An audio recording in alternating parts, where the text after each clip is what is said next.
It's Monday. Sit back, relax, kick your feet up on the therapy couch, because this is your Ravens therapy session, better known as the Flex Zone Podcast. And tonight, we're going RouG. If you know, you'll soon find out. Another illustrious guest walking through the Flex Zone forbidden door. People are still filing in. They can't wait to see his brother, and neither can we. Episode 463. Wow, Lamar Jackson's working on MV3. The MV4 of the Flex Zone Podcast are here and direct with you. Week 8 recap, Week 9 preview. We got the picks, we got the game ball, not so game ball. What happened in Cleveland with the Ravens? Let's talk about it. Down in DC, a miracle like no other. Hail Maryland for the Commanders. They get their 6th win of the season. Monday Night Football, we'll talk about those Steelers and Giants. And, of course, World Series Game 3. Let's get ready to go RouG. It's the Flex Zone Podcast, episode 463. Subscribe, hit that like button, hit the bell. God's favorite host in the Flex Zone crew with you on another Monday. In the noisy confusion of life, keep peace with your soul. With all its sham, tragedy.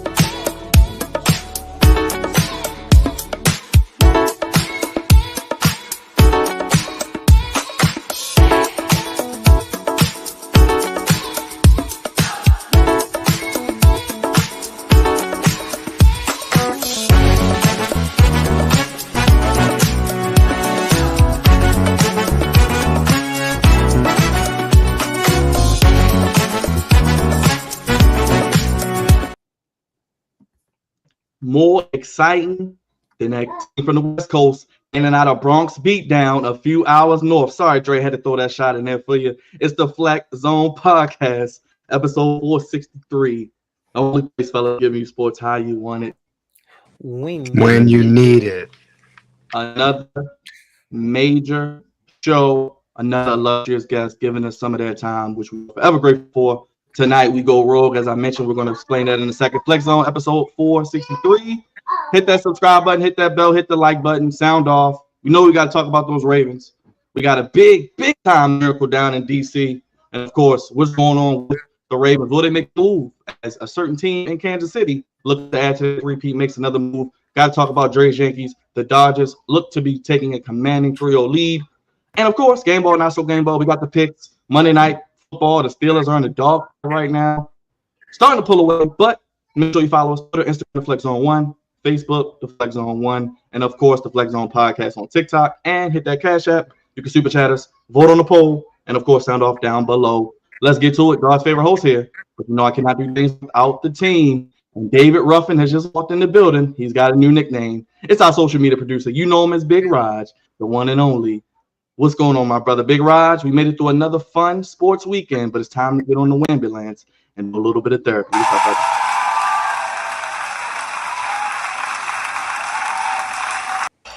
bread, no water, just me. Finish him, Daddy. That's one big son of a bitch! Yeah, man. Big RouG is here, back in the building. I mean, we've been doing plenty of content over the weekend. Plenty of things to talk about. Got to talk about these Baltimore Ravens with brother Hendo. Can't wait to talk to him. It's going to be fun and cool. Hopefully these Steelers lose, but I don't think they're going to lose. I'm going to switch things up tonight because last but not least, I got to go to my other brother.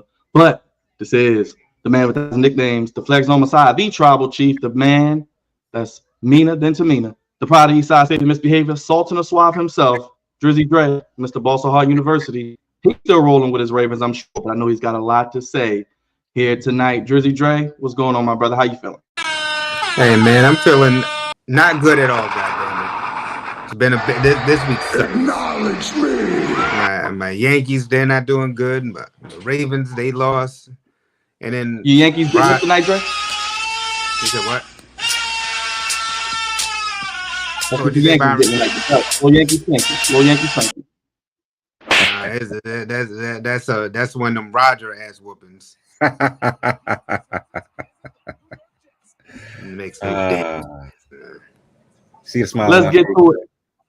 Yes, that's the one time Cravante can go last. Last but not least, it's your time. The Commander Lorian. He is in first place. He is the voice of reason. He is also the senior producer, and he's got that red smile like one of his owners, Magic Johnson. It is the one, the only Cravante Baby, and you know we gotta play his music. Oh yeah.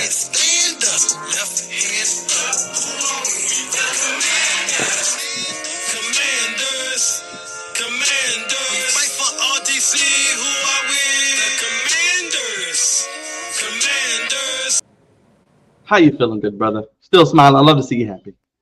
Oh man. Oh, it's cloud. I'm on cloud 12 now. Well past 9. Still hate the song. I wish they would change it or something. But it's a good song, damn it. You guys seem to still enjoy it, I guess. But I am on cloud 12 right about now, and I'll get into it a little bit later. But tonight's about y'all first, so I'll get my notepad out. I guess you'll be asking the questions. We'll be asking the questions, and I can help you guys through this because I've been here before. You know, guys, I've been down bad for a while, so I know a thing or two about some rough games, rough seasons, even. You know, so I do what I can to help you guys through it. Okay, Dr. Reed Richards, we got you. Let's get to our illustrious guest. RouG mentioned it a little earlier. I teased it in the open. Brother is joining us tonight. He is host, curator, moderator, and CEO, as I call it, of the RouG podcast. Well, I told you we're going RouG tonight. The one, the only brother who embodies sports, life, and growth. You can check out his channel, the RouG Pod, which we got linked in the comment section. But we'll promote it all goddamn night because he's here with us and he's turning up the Flex Zone family. The one, the only. Everybody, welcome to the Flex Zone Palace for the first time and not the last. The RouG Podcast is on. Big Hendo in the building. Hendo, what's up, my brother? What's going on? How y'all doing? Oh, that's what we doing?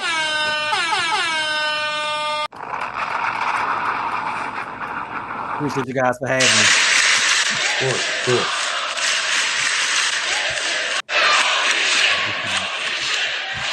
Put me down with the rest of everybody. What's up, brother? I'm chilling. I don't like spotlights. Like. Well, brother, we got you here tonight. Like I said, we appreciate you being on. Before we get into those Ravens, for those who may not know who you are, because I see a lot of people in here, I'm sure they do, but let the people know who you are, how they can find you, and what you do on your channel, because you do a little bit of everything, and you're a hardworking brother, and we love to see it on the Flex Zone. Appreciate you. My name is Hendo. I am CEO of the RouG Pod. You can find me on the RouG Pod, Instagram, Twitter, Facebook, TikTok. I make videos about the Baltimore Ravens. That is the crux of the content that I make. I'm trying to branch out and do other things, but right now I'm focusing on my Baltimore Ravens because, you know, we do have the best quarterback in the NFL. We do have the team that's going to win the 2024 Super Bowl. I like some people like, y'all guys are cool. One of y'all, no disrespect. I ain't trying to hold them against you. I got a kid older than the last time y'all won a Super Bowl. So I'm gonna leave it there. I'm gonna leave it right there. This guy right here? This guy? Yeah, that one. I was born around the last time we won a Super Bowl. So. Oh, man. We appreciate it. Hendo, let the people know kind of how you got started, because I know people may not know this content creation game, and we talked a little bit before we went live on sound check. about how you got started and how you came up with your name and just kind of what inspired you to be where you are today as one of the pioneers, I call it, in the Ravens community. Whoo! All right. So it started around, I guess, right after the pandemic, because I wasn't really affected work-wise. I used to work for a cable company, and for some reason they still had us going to people's houses. But after things kind of ramped up, we started doing less work, and I started getting a lot less into TV. So I started going on YouTube, watching videos here. I used to watch you guys, don't get it twisted. I used to watch Engraven. I used to watch Purple Rain podcast. I saw Coach Evans before he did his show. He was on another channel. And I thought to myself that this is possibly something that I could do, but then it was always in the back of my mind that nobody want to hear what I want to say. Nobody, my opinion is not important. I think a little bit differently than other people, hence the name RouG, because I have RouG thoughts from time to time. But what ended up happening was things happen for a reason. Like you're put in situations that you can't foresee coming. And for me, it was, I was watching Purple Rain podcast, and I think they had went off, and it led me to Lunch Break Hot Take, where I met these brothers, Jose and Brodney. And so happened, I'm not a big internet person, like, meeting people online, putting your information online, but something told me sign up to their Patreon. Signed up to their Patreon, and we hung out for hours. Like literally, it'll be 2-3 o'clock in the morning. We're in the Patreon just kicking it. And one day Jose was like, listen, if any of you guys want to do YouTube, go for it. And I'm sitting here thinking to myself, like, I don't know. So I went out and I secretly made a YouTube channel, put out some videos until one day Brodney was like, yo, you got a channel? And I'm like, you found it. Yeah, I got a channel. And it was on the Baltimore Ravens, just like them. And to my surprise, they encouraged me. They taught me. They gave me guidance, even though we were doing the same thing. And I think without them, I wouldn't be doing what I'm doing right now. And as far as the name, my channel used to be called Ravens Online Ungatekeeper, because Jose used to always talk about the Ravens gatekeepers, where the sun is always shining, there are rainbows and cotton candy everywhere, and there's nothing wrong with this team. So I'm like, yo, I'm the opposite of that. So I'm the ungatekeeper. But then as I started getting into it, and once again, like Jose and Brodney to me are everything when it comes to YouTube. They said, listen, if you are going to take this seriously, what you're going to have to do is you're going to have to treat this like a business. And I'm like, well, that name, right, is not really going to kick it if I'm going to treat this as a business and use it as a name. So I just shortened it down to RouG and just made it the RouG Pod. So that's how I got the name. That's how I got my start. And ever since then, I think I've been rolling. I guess I have. And for me, like the biggest thing for me is when I start doing something, I have a little bit of OCD. So I ingratiate myself to anything that I'm doing. So I sleep 2-3 hours a day.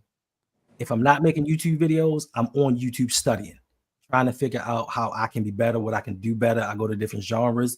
If you watch some of my videos, you'll see me do the Thor thing with Mjolnir. Like I'll do little tips and tricks that other people aren't doing to try to separate myself and kind of gain a little traction from some other people. But most importantly, what I'm trying to do with my channel is I'm trying to show people you can have disagreements and discussions without calling people names and being disrespectful and doing all this other stuff. Like I, to this day, don't understand how grown men can truly be so upset at somebody else for their opinion. Because I will tell you from day one, I don't think that I'm ever right. It's just that the way that I was brought up in my thought process, this is how I dissect information. And this is how I process it. It's going to be different than the way that you did it, but that doesn't mean that I'm right. And it doesn't mean that you're right. But if you want to say it, let's have an intellectual dialogue about it. And maybe I'll come to an understanding and maybe you'll come to an understanding. But a lot of people just want to flex and argue. And I ain't with all that, because I am from Baltimore City. Let them know. Well, I just want to say I've been. You want the smoke? That's what he's saying. He's gonna bring the smoke. That's what he's saying. Okay, try him if you want to.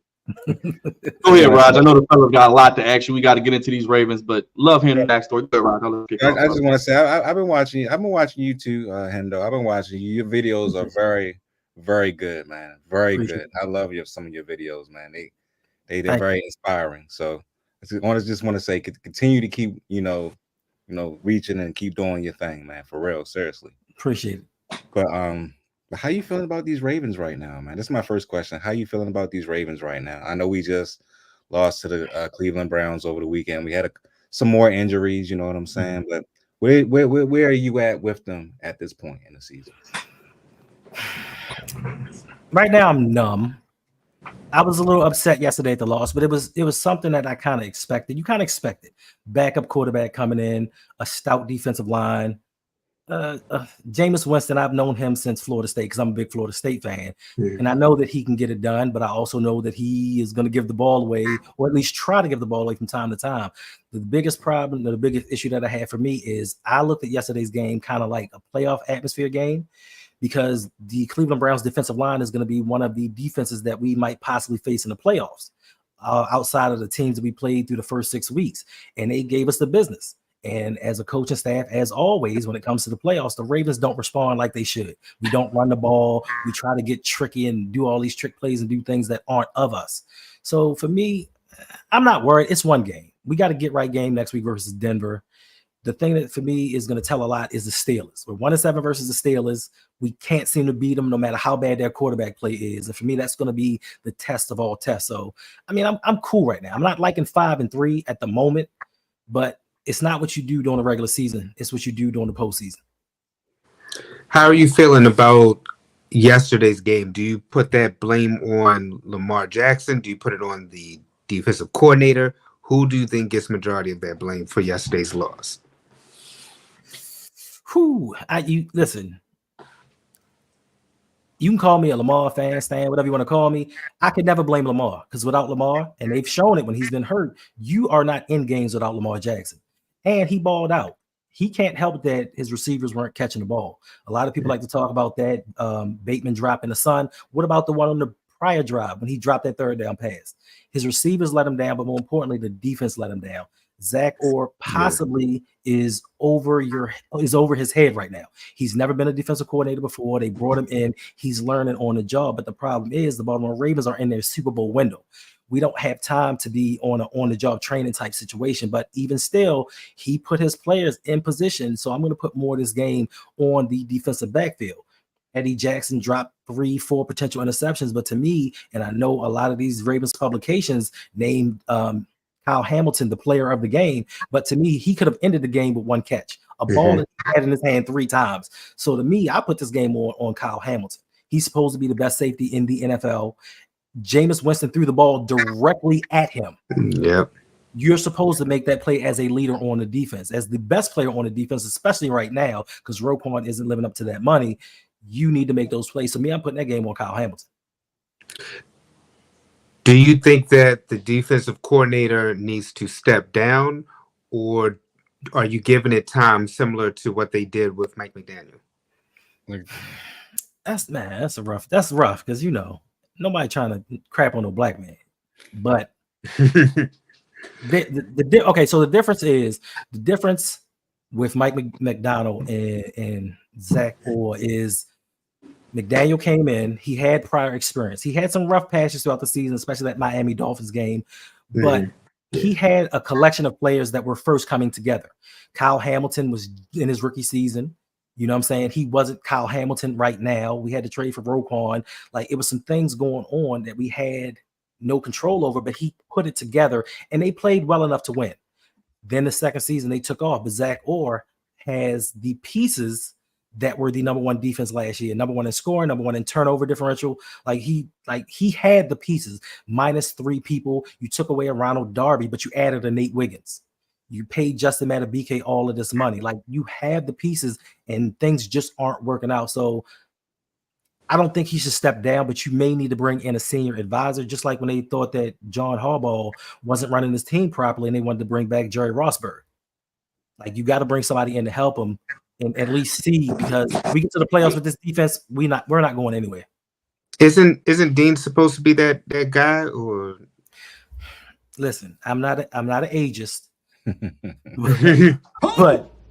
but Dean Pease is 74 years old, and we fired him for having defenses that collapsed. So you thought him in retirement?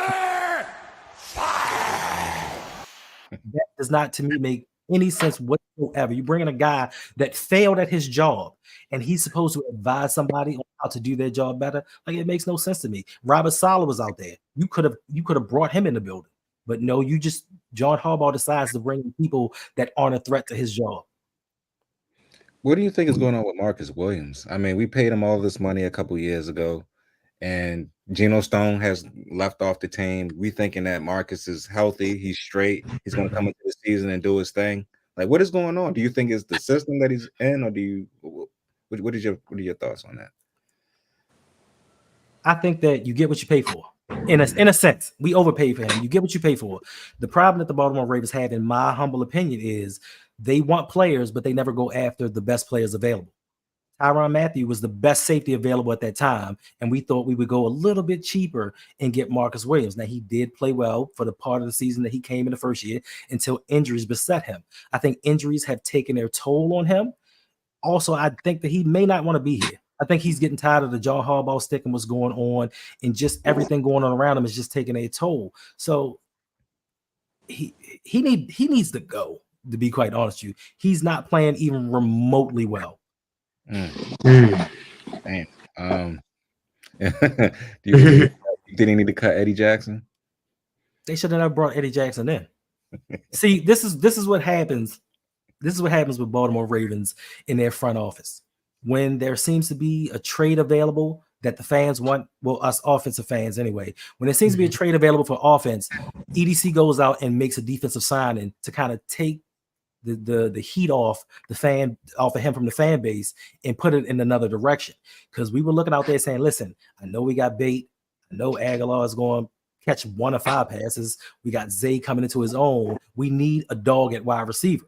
But here he comes with Eddie Jackson, and that was EDC cooking again. He did it again. He brings in his former All-Pro, and he's going to come in and transform this defense. He's much better than Geno Stone. But guess what? He got kicked out of Chicago for a reason, because injuries once again took hold of him, and they kicked him out because he couldn't play. And he showed yesterday they should have left him in Cleveland. Yeah, he should still be in Cleveland. John Hall's been with this team since 2008. A lot of people around here, are very iffy on him. A lot of people want him gone. You talking about people. This guy. People that want his ass up out of here. Not even gonna lie to you. I am one of those people. But I love him. I love John. I don't get it twisted. I love John. Love John, but want him gone. But to me, he can't take this team to the Super Bowl. I'm sorry. He can't do it. Really? But yeah, I don't think he can. I hate John. I hate John. And I've been saying John Harbaugh should have been fired during the Super Bowl run of 2012. I've been saying that ever since then. I don't care that he's won a Super Bowl, because if you look at how things panned out, he had to fire his offensive coordinator to get us rolling in the playoffs. And the one time that we used an offensive coordinator that wasn't one of his buddies, because it was Jim Caldwell, the offense took off. Is that a coincidence? I think not. But more importantly, to actually get us on the road to the Super Bowl, the team had to mutiny and say, John, we don't like how you're running this team. And the leaders had to take over. Once the leaders took over, Joe Flacco played better. The defense at that time was like ranked 15th or 20th in the league. They started to play better. We started getting production outside of what John Harbaugh was doing. Then you look after the Super Bowl year, when John Harbaugh really had to coach, when he could have showed that, hey, I'm one of the top 10 coaches in the league. From 2013 to 2017, he showed you, I don't know what I'm doing, because we went to the playoffs one time. And the one time that we went, 2015, with Gary Kubiak as the offensive coordinator, Joe Flacco has his best year. So once again, when we bring outside forces that John has no control over, this is when the team starts to thrive. Now we get Lamar Jackson. Lamar Jackson comes in. We don't know what we have with Lamar. He wins MVP in the second season. But John Harbaugh wants to stick to the notion of, let's run and play great defense. Get to the playoffs, don't run the ball, play great defense. What does he proceed to do for the next 5-6 years? Play great defense and not run football and not get anything for Lamar Jackson. And a lot of people have hate on EDC, which I do as well, but John Harbaugh plays his part in this role. John Harbaugh is the mastermind behind the Ravens' so-called identity. Like, no matter who the offensive coordinator is that we bring in, they run a Raven-style system until like the last 5 weeks of the season, where I think he let Todd Monken do his thing. And that's why the offense looks so good, because we did not run the Ravens offense. Then he's not a leader to me. He never accepts responsibility for anything that goes wrong. He'll take all the credit when something goes right, but when something goes wrong, it's always, we're going to get better. We're going to stack plays. I like our guys. You know, it's just one game. Yeah, it's just one game. That's all it takes for you to lose in the playoffs. And I don't think that he knows how to develop. He can't tell you what to do offensively. He can't tell you what to do defensively. His strong suit is special teams, and the special teams has not been good since Jerry Rossberg left. Actually, they have been in like the bottom 5 for the last 3 years. So what does he do for this team other than be a car salesman? Get them to play Well, hard. So That's all he gets them to do. who Get them to play hard. That's the one thing I can't understand is he's been here forever and they have not quit on him at all. You see how the Jets, they have all these coaches and they always quit. That's never happened with Harbaugh. That part I don't understand. That he just has something. No, he had something, and he has something. He had Ray Lewis, he had Ed Reed, he had Terrell Suggs, he has Lamar Jackson. Lamar wants to win. So regardless of what Harbaugh's doing, no matter how much he's sabotaging his team, Lamar wants to win. Lamar wants to bring a Super Bowl to Baltimore. So through Lamar's action and his play, he's not going to allow this team to lose. That's why you can see him so frustrated on the sideline, because he's given so much of himself to this team. John Harbaugh, honestly, to me, I don't think that he really cares. I don't think the Baltimore Ravens really care about winning the Super Bowl. I think they worry about being profitable, making money, putting people in the stands, selling merchandise. I don't think they care about winning the Super Bowl, because if you look at any team throughout the NFL, all of these superstar quarterbacks have gotten at least one dog receiver. Jalen Hurts wasn't even that guy. They drafted Devontae Smith and went out and traded for A.J. Brown. Like, they go out and say, you know what? We're going to do what we need to do to make you better. Us, we throw Lamar scraps and say, make it work.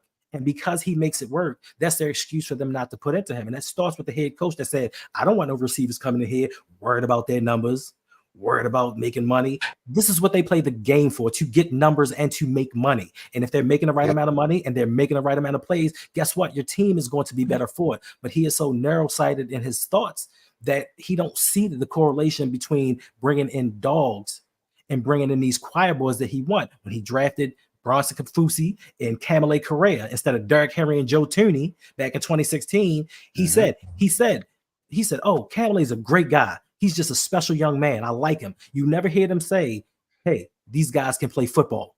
They always talk about the character of the guy and not the play on the field. So for me, he's just a car salesman. Like, he is not a good coach. I put out a video talking about my basketball team, the Golden State Warriors.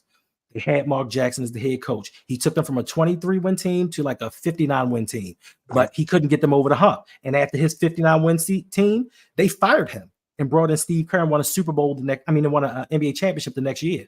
So if John Harbaugh consistently fails in the playoffs, why can you not bring in one of these younger offensive-minded coaches to run his team, build a better playbook, and lead us to the promised land? Because John Harbaugh can get us to the playoffs. He can get us 12 to 14 wins per season, but he can't get us to a Super Bowl, and he's proven that for a decade now. What's going on with Justin Tucker? He's old. Yeah, you can't expect greatness to be great forever. I know we spoiled with LeBron James and his play 20 years in the league, but he's a kicker. Like, you can't expect him to do this. And I think also the overutilization of him throughout the years, because he used to be our offense for a long time. And it's just like a running back taking hits. If you're kicking so much, your leg gets worn out. Yeah, that's true. Can I actually, I got a stat I want to show everybody, and you've probably seen this from Jonas Schaefer over at the Baltimore Band. I'm going to put it on the screen for the good people. Opposing quarterbacks, Hendo, are getting an average of 3.96 seconds to throw on 3rd and long, so 7 or more yards this season. That's the worst mark in the past decade, and a half second slower than the runner-up at 3.52 seconds. I know people in the chat, I hear you, they're talking about the trade deadline. We've seen what the Chiefs have done the past couple of weeks, getting D-Hop, getting Uche from the Patriots. Amari Cooper goes to the Bills. What do you think about these numbers with this pass rush, and what are they going to do? You really got a week until the trade deadline? Yeah, I mean, I think it's abysmal personally, because like Lunch Break Hot Take always says, defund the defense. We have allocated so many draft picks. We have allocated so many free agents to this defense. We got 2 third-rounders on the defensive line, first round and third round at linebacker, 2 first rounders, third rounder at cornerback, a first rounder, and a third rounder at safety. Like, all of these assets, we should be doing a lot better. In the trade deadline, for me personally, I don't think that one player is going to fix his defense. Unless like a Max Crosby, Miles Garrett type individual, I don't think one player is going to help this defense because it's a lot of issues going on. And it may be the continuity, the cohesiveness of the team, something may be going on in the locker room because they don't look right at all. And given quarterbacks that much time, and also you got to look at the fact that EDC has done a horrible job drafting. Since 2019, he has had the most draft picks by any GM by far. And he has had the most misses. Everybody wants to talk about his hits, but let's talk about the misses. Why are we in an era of where we have Lamar Jackson as our quarterback when we clearly have a Super Bowl window open? This man can lead us to a Super Bowl. Are you going out here spending projects on an Odafe Owe? You're drafting an injured David Ajabo. Like, why?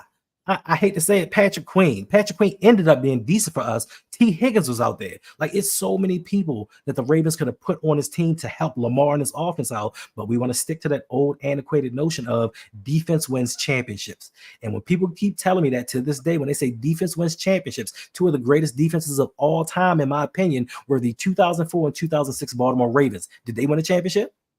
No. Why did they not win a championship? Because they had no offense, even back then.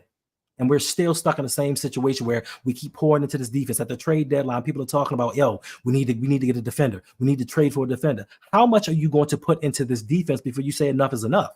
Because I don't care how great your defense is. It's about outscoring your opponents. And the best offenses in this league are going to win championships. Now, if you can have a great defense and a great offense, kudos. But if not, you build and pour into your best player. And by far, Lamar Jackson is the best player on this team, but yet and still you keep giving to a defense that's not getting any better. Yesterday's loss, do you put that more? Well, you already said earlier about Lamar, and you talked about the defense, but do you feel like yesterday's game was a continuation of what may come again in the playoffs? Because a lot of people say that it's supposed to be the Chiefs and the Ravens again. But the problem is they don't trust Baltimore's defense more so than Lamar trying to carry the load of the offense. It all depends on coaching. Honestly, it all depends on the coaching and how they lead this team. Because we saw yesterday, you for 5 weeks, weeks 3 through 7, 6, whatever it was, you went there, you ran the ball with Derrick Henry. It was some games Derrick Henry didn't get going until the fourth quarter, but he got going. He had that big run. Yesterday, we want to get cute. First drive, I knew we were going to lose on that first drive when it was 4th and 2 or 4th and goal, and we put Derrick Henry in the Wildcat. And I understand why the Ravens did it, because Derrick Henry has beaten the Ravens on that play so many times. They said, all right, now it's time to give it to somebody else. But unfortunately, other teams disguise it a little bit better. You take Lamar Jackson off the field, who are they going to key on? They're going to key on Derrick Henry. They knew what was coming. You put Charlie Kolar, you put Mark Andrews in. Why are they under center? Take your 250-pound back that runs a 4.5 40 and just ram him in there. If you don't get it, you don't get it, but you send a message. The coaches are trying to be cute, and the one issue I've always had with them is they want to prove that they are smarter than everybody else. They want to show them, listen, I know we play this way, but watch me outsmart him. Watch me outcoach this guy this game. And unfortunately, we got outcoached. Do you think that this team can win a Super Bowl with John Harbaugh at the helm? Yes, we can win a Super Bowl in spite of John Harbaugh because of Lamar Jackson, because of how he elevates his game each and every year. Look at his wide receivers, and I'm not taking anything away from Bateman, and I'm not taking anything away from Zay, because I love Zay, and I wanted the Ravens to draft Bateman when they drafted him, but he doesn't, to me, have a wide receiver that, hey, we get in 3rd and long situation, the Super Bowl on the line, I can throw it up to him like Joe Flacco did to Anquan Bolden on that 3rd down. Like, I'm going to throw the ball up, either he going to come down with it or nobody's coming down with it. We don't have that guy. It was a pass in the end zone to Zay, dropped it. And Zay has a lot of drops. And to me, I love Zay, but he drops more than Hollywood did. But Hollywood gets a lot more flack for some reason. I don't know why. Because they would claim that he was not a Raven because he would be a little bit soft because he would go out of bounds, so he would just drop down when he got the ball. But I like Zay too. I think Zay is a dog. But yeah, he does drop the ball a lot. And you know, Bateman, even though he had that tremendously terrible drop yesterday because the ball hit him in his head. I feel that I like Bateman. I do. I like him, but it's just times where it's like when he gets going, it's like Lamar gets him the ball, boom, he hits him. Like the first drive of the game, he hits him for 28 yards, and then he doesn't go to him at all again until I think the second or third quarter. It's like so inconsistent with his, him throwing the football. So I don't know, man. I think Lamar needs to build more chemistry with both of his wide receivers. I mean, how? I go to Florida every year to work out with my wide receivers. Bateman is the only dude that never shows up. Never. He's never shown up. Even after this year at the training camp. I thought he showed up the second year though. I thought he did come. He didn't? I don't think so. He said at the training. He said at the training camp this year he was going down there. Didn't show up. You sure about? Well, not this year, of course, but I'm talking about after when he knew he was the number one after. He may have. Hollywood. I mean, they may have saw each other in. I think they may have saw each other in Arizona. I don't know about Florida. Each other. He just high five and kept it moving. He's like, "Hey, fellas, I'm out." I don't know, it's a trust factor. You have to trust your guys to know if I throw you this ball, the ball is not going to bounce off your hand and give me one of the 2 interceptions I have on the season. That's true. How are you feeling about Mark Andrews? Do you feel that he's fully back, or do you still think that he's lacking in something? I think he's lacking in something. I mean, he looks a little better, but I think that hip drop tackle took away some of his speed. I think it's been a culmination of things. I think Mark Andrews is decent. I'm not a fan. I call him Mark Andrews because he forever dropping catchable balls. So that's that. And for me, Mark Andrews, listen, if you got him running in a straight line, cool. He's going to do it. Once he catches the ball, he's going down. He has no wiggle to him. He has no escapability. He just catches the ball and runs, gets tackled. But for me, the biggest issue I have with him is he has 0 touchdowns in the playoffs for the Ravens throughout his career. He averages 40 yards in the playoffs. But at one time, you were Lamar's go-to guy. How do you not have a touchdown in the playoffs? Because he never shows up in the playoffs. Thanks. Do you think that Derrick Henry is going to be the X factor, is the reason as to why the Ravens will win a Super Bowl this year? Yes and no. I think Derrick Henry, the presence of him, especially with him running the ball so much, taking some of the beating away from Lamar, he can be a little fresher going into the playoffs. I think in that vein, he can be the X factor, but it's going to depend on coaching because we've seen what the coaching staff does when the playoffs come. They don't run the ball. It's going to be a little hard to run Derrick Henry 6 times in a playoff game and explain that to the masses. But if anybody can do it, I believe John Harbaugh could be that guy and make up some excuse to why he just didn't use him. All right, so you also talked about the trade deadline. We've seen the Chiefs make moves. We've seen the Bills make moves. Every Super Bowl team, they said that they've made a move. I know you said defensively you don't feel like they need to make that move. So where do you think that they need to actually make the move to propel them over the hump this season? A wide receiver and an offensive lineman. Daniel Falele is not it. He's not it. Pat McCarry, he's out there struggling. He looks better than Falele, but he's out there struggling. I'll be honest, I got questions about Ron Stanley a lot of times, man. I've been hard on Ronnie Stanley, but he's been doing his thing this year. You can't take anything away from yesterday. It's Myles Garrett. Like, he makes a lot of people look silly, but Stanley's been solid. The only problem for me with that situation is Stanley has to stay healthy because EDC has not brought in a replacement for Ronnie Stanley if he goes down. Like, if he gets hurt, we don't have a left tackle to come in and play. So I guess they're going to slide McCarry over there and bring back Andrew Voorhees and slide him back in. But this offensive line is going to make or break us during the postseason, and I think bring in a wide receiver because, like I said, I don't think defensively you can bring in one guy that's going to solve the problem. So we just got to go outscore people. We got to do what the Bengals did on their run to the Super Bowl, just outscore people. Because defensively, they wasn't stopping nobody. Yeah. Why can't we just start Ben Cleveland? Why? I mean, what is? I mean, every time we've seen Ben Cleveland in there, he actually plays pretty decent. I don't understand why we haven't started him yet. He's in a doghouse. John Harbaugh don't like. Listen, we learned with Tyson Williams. We learned with Marcus Peters. Like, when you get in John Harbaugh's doghouse, you don't get out. Like, for some reason, he puts his ego over top of the success of his team. Like, I don't understand. Like, Falele, it's times you see him out there standing by himself, looking around. Like, did the play start? Is it me? Oh, damn. All right, yeah, I guess I gotta go touch somebody. You know what I'm saying? So it's so Plenty I of don't times too. plenty of times. So I think Ben Cleveland, you should at least put him in and see what happens. See if he plays any better. But the word is John Harbaugh doesn't like the way that he practices. He don't think that he takes practice serious enough. Like, who cares? If you can play on Sunday, that's all that really matters. The focal point of this team should be protecting Lamar Jackson.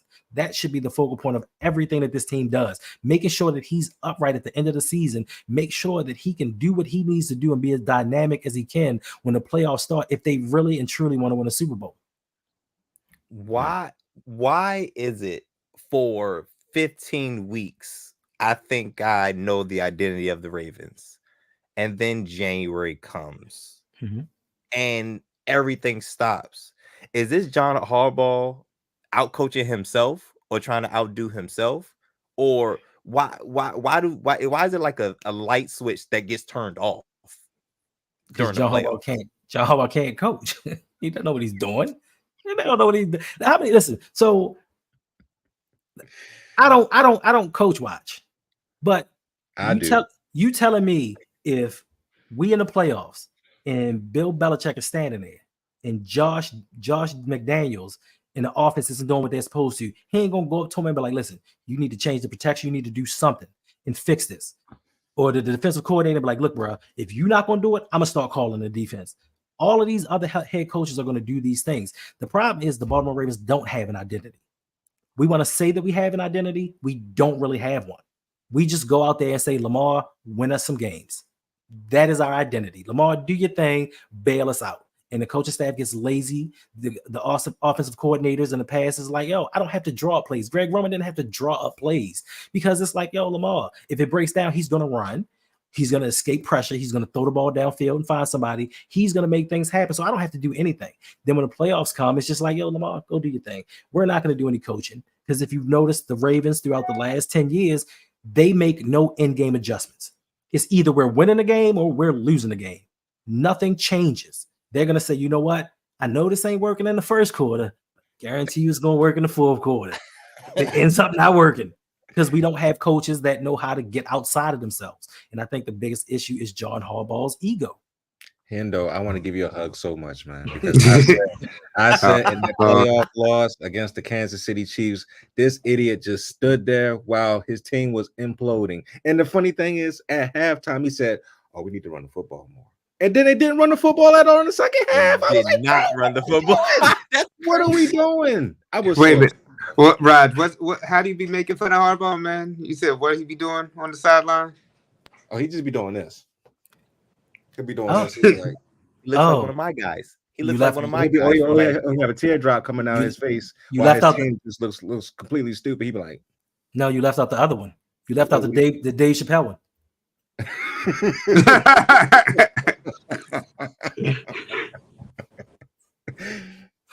Oh, I'm the coach.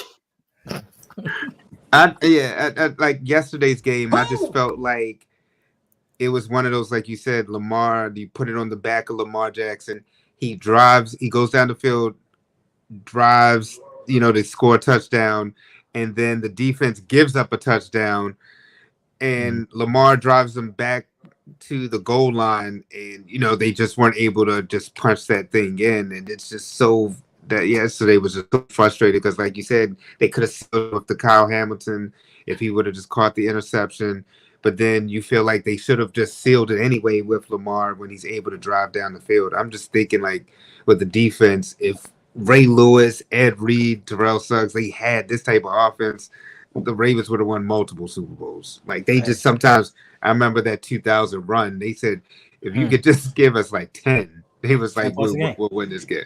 And I don't know what's going on with this defense. I'm trying to give it a chance because, like I said, McDaniel had McDonald had the same issues that our current defensive coordinator is having, where it's like a learning curve about what he's trying to do defensively. But you said it perfectly. We don't really have that when it's a Super Bowl window right now, because everybody knows the team that's going to beat the Chiefs, it has to be the Baltimore Ravens, who can obliterate any other team but the Chiefs. It's the coaching, man. Listen, if you think about yesterday's game, if instead of going for that 4th down, kick the field goal at the end of the game, all they have to do is kick the field goal to win it. John Harbaugh should know by now, take the points. He never takes the points. He always wants to take the chances. And then when it doesn't work out, it kicks us, it ends up biting us in the butt in the end. Like, the coaching staff has held us back for so long. For so long. Andy Reid outcoaches John Harbaugh tremendously. Like, you can tell the level of coaching. And it's just sad to me that fans can't see that. Oh, John Harbaugh's a top 10 of all-time head coach. Why? Because he's had Hall of Fame transcendent players. Like, he's had some of the most iconic players the NFL has ever seen. Arguably the greatest linebacker ever. Definitely the greatest safety ever. The best dual quarterback, top 10 to me all-time quarterbacks in Lamar Jackson. You've had these players and you squandered it. Even with Joe Flacco. Listen, I know a lot of people hate Joe Flacco. My daughter loves Joe Flacco. We know you love Cool Joe. Joe Flacco's my man. I call him Fluco. Listen, it's not Fluco. If you watch the Ravens in the past and how things went down, Joe Flacco doesn't get enough credit for what he did with this team. There were games where Joe Flacco would go in and drive the team down the field, penalty. That was 1st and 25. Okay, we got 15 yards on this plate, penalty. Now we had 3rd and 12, and now something happens. Now it's like, oh, Joe did it. He can't score no points. But it's the lack of discipline that team had because of the head coach. Why Joe Flacco was never able to actually succeed in the NFL. He was never given a number 1 wide receiver. To be honest with you, I love Derek Mason. Yeah. I love Anquan Bolden, but he was never given that one to grow with. Just like Lamar, give him one that's listen. I see that Lamar's a passer now. Let me get him a stud that they can grow together. So guess what? He ain't got to think. I know when I take my 3rd step, he's going to be right there on the out. I got him. Nope, it's just rinse and recycle each and every season. So it's the head coaching and EDC for not manning up and saying, look, John, I know you got a Super Bowl, but I was on this team too. I'm the GM. Let me run this team. Because I don't know why the hell you picking Ben Mason. It's just some things that just boggle my mind. How did you feel last year with the contract talks and then Lamar asking for Odell or D-Hop, and then they do get Odell, but then this year we didn't keep Odell. So do you feel like that was maybe a turning point with that offense, or? You want the whole story? Man, this is the flex zone, man. This is the flex zone, Hendo. You drop bombs, brother. We drop bombs here, brother. We give sports how you want it when you need it, man. Give us the 100. Listen, when Lamar Jackson had to go through everything that he had to go through when it came to this contract negotiation, I wanted him to leave and go to Miami. Like, I honestly wanted him to be out and go to Miami and play with Waddle and Hill and know what the hell a real offense looked like. Because my thing is, Lamar Jackson is the only quarterback in NFL history to be a franchise quarterback, the cornerstone of a team, and have to go through a contract negotiation where you got the head coach and the GM talking about, we talked to him, but I don't know what's going on. So they truly and clearly didn't respect him enough to know that he was the quarterback of the future for them, because there's no way you would even try, even though I know the NFL colluded, that you would even dangle him out there for another team to come scoop him up. So when he came and said, all right, look, I need Odell, I need D-Hop, you need to do something, I felt a little bit better, because now I feel like Lamar is finally standing up for himself. I just believe that Lamar is just a nice laid-back guy, and he lets things happen as they may, and that was one time that he put his foot down. And the problem that I have with the Ravens is, it's always an either-or type situation. Go out and get D-Hop and Odell Beckham Jr., because we said it before the season started, and we got a lot of flack for it. I said, this dude is coming off an injury. He hasn't been right in about 4 years. He's not going to do anything for the Ravens. Oh, no, that's Odell Beckham. He's a number 1 receiver. No, you need to get DeAndre Hopkins. DeAndre Hopkins is a number 1 receiver. DeAndre Hopkins is the guy you really need to go after. But I guess to entice Lamar back, they said, you know what, we'll get one of them and concentrate more on the defense. Let's give $100 million to this linebacker. Let's give $98 million to this defensive tackle. Like, to me, it was just major disrespect, because no other franchise quarterback in this league has to go through these type things. Hendo, how did the AFC North play out? Because it looks like TJ Watt just got a strip sack on Daniel Jones, so still looks like they're about to win. Bengals, I think, are on life support. Browns are the Browns. Is it a 2-team race? I know the Ravens got Denver this week as well. Are you a little worried about these next couple weeks? Nah, I'm not worried about any of the weeks. Like, it is a 2-team race. Granted. Now, the Bengals, I'm not going to say that they're dead just yet. They didn't have T. Higgins yesterday, so that kind of hurt things a little bit. I think they could play better. I don't think they're going to win a division. They may compete for a wild card spot, but it really is just the Ravens and the Steelers. Steelers have one of the teams I'm not worried about, but they are one of the teams that can stop the pass and stop the run. And the way that Russell Wilson is playing, they look like they can score points, so they can make it a competition when they play the Ravens. It's just that can the Ravens get outside of themselves, because the problem under John Harbaugh is the Ravens play down to their competition. The Ravens, theoretically, outside of maybe the Kansas City game all season long, they are the better team, clearly. But yet and still, we get to the Gardner Minshew's, we get to the Jameis Winstons, and we lose these games. Pittsburgh's going to slip up. It's just how badly are they going to slip up, and are we going to capitalize on it? Is this the year where Lamar breaks through and finally beats the Chiefs in the AFC Championship game or wherever in the playoffs? Mm-hmm. Listen, that's a tough one. Kansas City, the Chiefs are undefeated right now, right? Right. Patrick Mahomes is playing like Anthony Wright, and they're still winning. Kansas City Chiefs are a whole different monster when it comes to the playoffs. Like, for some reason, they play around. Like, they play around on the regular season and try different things, and then the playoffs come, and it's like, nope, switch flipped. Let's turn it on. It'll be hard. It'll be hard if our offensive line gels. There's a possibility, because the Chiefs are a defensive team now. No matter how you want to put it, even with DeAndre Hopkins, they're a defensive team. I think they might have the number 1 or number 2 defense in the league. They had the number 2 defense behind the Ravens last year, and it showed in the playoffs. The thing for us is we don't have to worry about stopping Kansas City. We need to worry about outscoring Kansas City. So if we can get the offensive line down and maybe bring in a piece or a wide receiver like a Christian Watson or somebody like that, a Cooper Kupp, that can come in and take some pressure off these young guys. We need an experienced wide receiver come playoff time. So if we can get the offense to outscore them, it's a possibility. It'll be a good game, because we almost beat them week 1, and we didn't even run Derrick Henry that much. So you think Cooper Kupp would really help this offense? Why wouldn't he? He's Cooper Kupp. He's Cooper Kupp. I wanted them to draft him. Like, because I mean, I could see like a D-Hop, but I don't know. I just didn't feel like Cooper would fit. What do you mean? Listen. The biggest misconception, and I'm not saying that you're saying this, but the biggest misconception in the NFL is speed matters. You tell me any 4.2 dudes, maybe low 4.3 dudes that dominate like Cooper Kupp has. He's won a Triple Crown, and he runs a 4.6. Route running is everything. Speed means nothing unless you're breaking away and trying to get a long touchdown. But route running is everything. And Cooper Kupp can run routes. He can get open. He can demand double teams. I love Zay. Zay ain't demanding a double team. Bateman, Aguilar, damn sure aren't demanding double teams. You put a Cooper Kupp out there, they're going to double him. They're going to shade a safety over to him. Like, so you're opening things up for everybody else.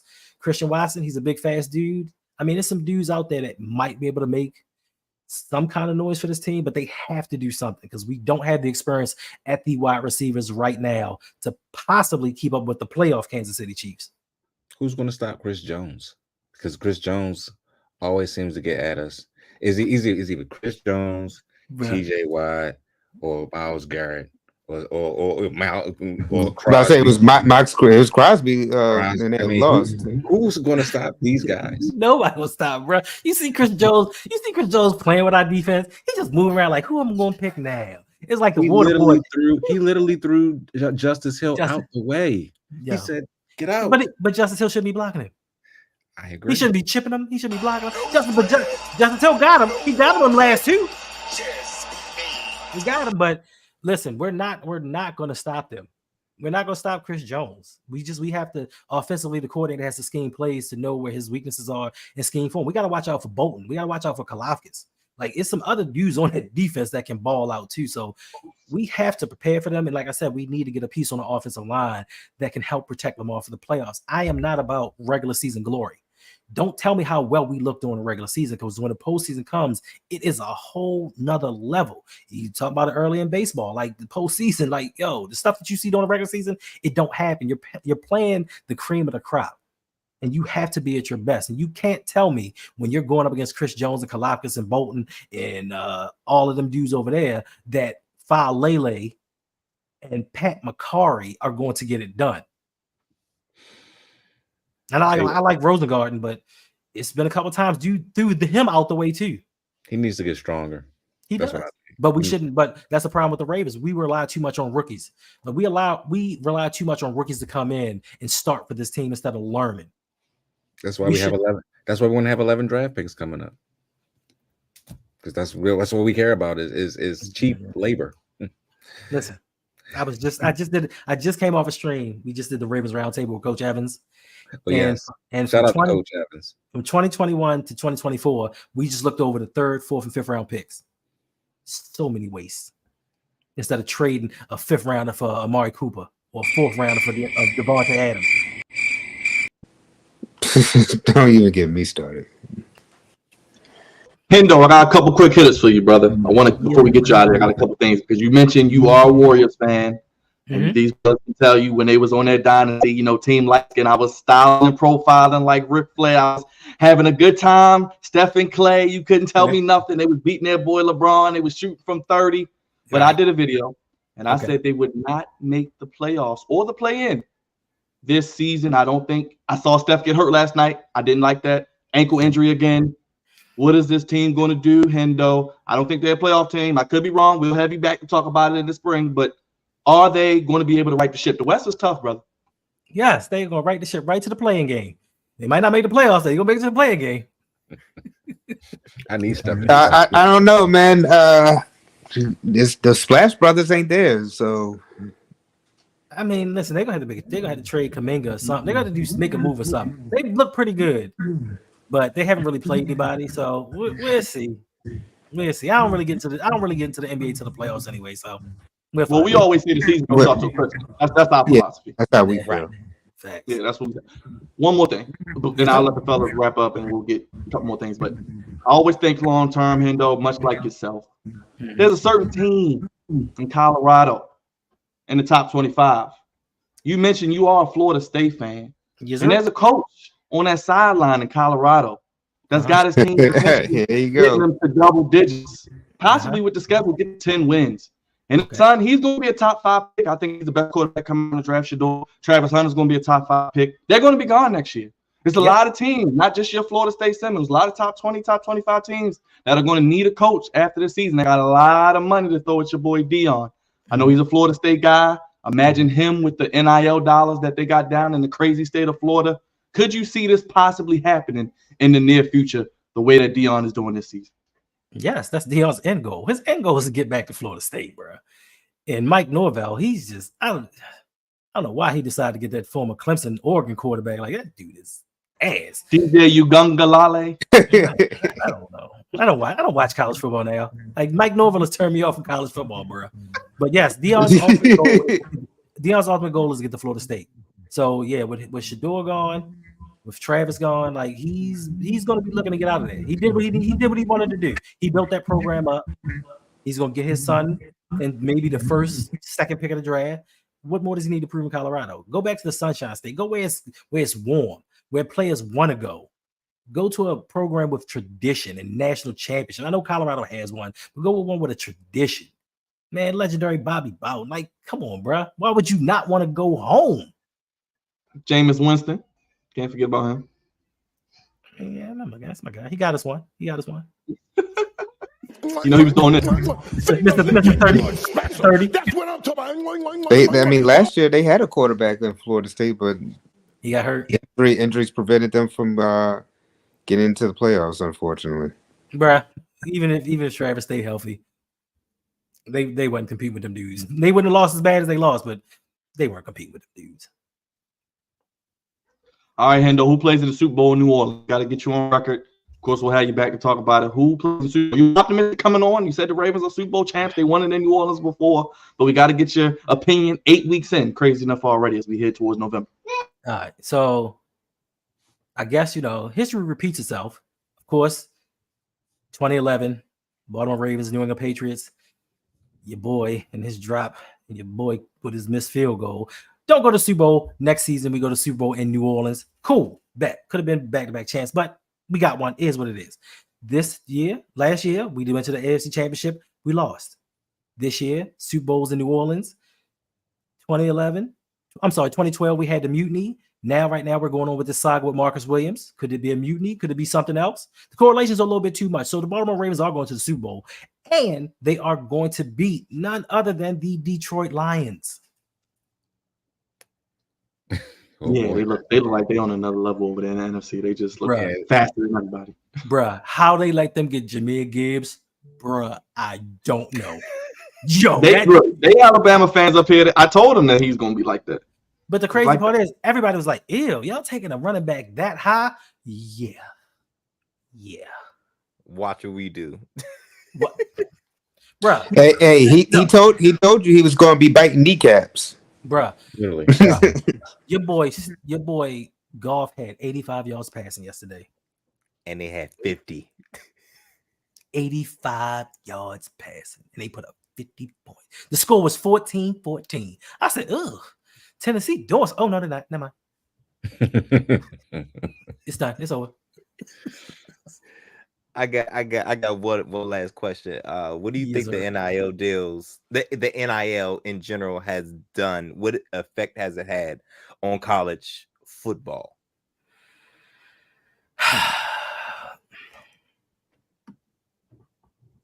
To me, I think it's sort of even the playing field a little bit. Now, some schools don't have as much money as other schools do, but if let's say I'm a hometown kid and I got an offer from, let's say, Oregon, and they was like, "Oh, we can get you a deal for $250,000," but I really want to go to Maryland, and they can only get me $150,000. Now I might choose to stay home because now I can get some money in my pocket to help support my family and stay close to home and go to the college I always wanted to go to. So that kind of evens the playing field up. You still have your haves and your have-nots when it comes to players, but I do think it gives certain teams an opportunity to get a little bit better. Now it evens the playing field for the rest of the league versus Alabama and Georgia because they've been paying players for forever. Now it's just everybody else gets a chance to do it. Word. Nick Saban's, I'm appalled. I'm so shocked. I gotta retire. What do you mean paying players, bro? You've been doing it for your whole life. Now that it's even, now you don't think you can compete, so now you're gonna retire. Like you. We call him Slick Saban around here. That's what it is. Yeah, Slick Saban. I ain't getting mad at him, man. Because I mean, you're seeing the schools with the money. Look at Texas right now. Mm-hmm. You know what? Clemson, they got to be giving them something. Your team, Oregon, Dre. Yeah. And as much as Dabo is saying he's against NIL, I'm like, bro, you doing something over there? Because right now they're saying Clemson one of the top teams. Come on. Yeah, and they bet like they listen. All of them are liars. All of them are liars. All of them have paid somebody or provided some type of aid financially to these people to persuade them to come to a school. All of them have done it, even if it's the boosters or just a little guy that you like, yo. Go over there, my man, and slip in his bag real quick. And it just seems to have an Alabama sticker on the front of it. They know. Well, Hendo, you know, and everybody else knows that you keep it 100 and you go RouG and tell it like it is with every topic, brother. What are you cooking up your channel this week? I don't know. I just be making videos, bro. Like, honestly, I might get off here and start going online and look at some articles and something might pique my curiosity. And I'm like, how can I make that a video? And then like 2:30 in the morning, I just make a video and release it in the morning. But I'll be bringing out something because listen, once you get monetized, making videos is a little bit different. Like it makes you motivated just a little bit more to do what you need to do. So I try to drop a video like every other day. I just told them we are doing a video every day through the end of 2024. Next week, we're going to be live for the election. So if you're in the chat, we talking about it here on the Flex Zone. Hendo, if you want to hop in, you're always more than welcome, brother, because you are no longer against you are family, brother. And if you need anything from us, we're going to flip this interview, put it out for the masses so they can see your wonderful insight. And we appreciate you again, my brother. And we got to have you back real soon to see how the season plays out. No doubt. I appreciate you for having me on. And listen, anytime you want to come, be on the channel, you're more than welcome. I'm just bad at inviting people because my whole thing is like, I'm a very prideful person, and I feel like I'm bothering people when I ask them to do stuff, even if I know I'm not. Like I don't like asking people like, "Yo, you want to come on the channel and do something?" Because I don't want to bother because I know people have lives and they have things to do. So like, if you want to jump on, just shoot me a text and like, "Yo, I'm coming on." Cool, bet, done. Say less. Yeah, I'm much like you, brother. I'm up doing videos 2, 3 in the morning too. So I feel you, brother. I know how it is. Yes, sir. One more time, give it up, everybody, for Hendo, not the little one, the big one, from the RouG Podcast, joining us here on the Flex Zone Podcast. Hendo, we appreciate you, brother. Thank you again, man. We appreciate you standing up late with us, man, and keep up the great work. We appreciate you being here and giving us your time, and we'll do this again real soon. I'll be in contact. I'm gonna hold you up on that. Yes, sir. On your All right, guys, take it easy. All right. Thanks Hendo. again, Hendo. Hey, man, you Appreciate you. too. One more time, everybody. Give it up for one only Hendo from the RouG Podcast, joining us here in the Flex Zone Podcast. Hendo doing big things yet again and joining us here. Thank him again for being here. A wonderful, wonderful time with Hendo talking about the Ravens. Let's get into it real quick. I know RouG, we did the post game yesterday. I'm going to go to Dre because he wasn't on yesterday. Dre, just your quick thoughts looking at the game 24 hours from now. You got your boy coming in the room. Knicks and the Denver Broncos. And Sean Payton, who we said on this show, coaching maybe his best job. Drew Brees. How you feel about the team so far, Dre? I feel that the Ravens game yesterday, like I said, typical old Ravens. I thought we were kind of transitioning from that where we put the game on Lamar Jackson's back, and then the defense again just let us down. I feel like that I understand it being a loss because it was a divisional game, but that's 2 years in a row where we've lost to Cleveland.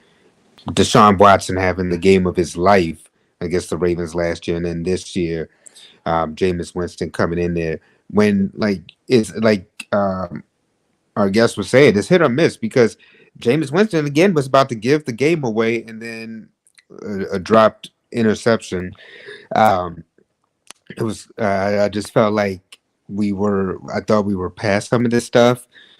We should have been running the football more with Derrick Henry. Bateman drops a pass. I don't know if the sun got in his eyes. I don't know what in the world happened, but we can bounce back. I think that this week, Denver isn't nothing to sleep on.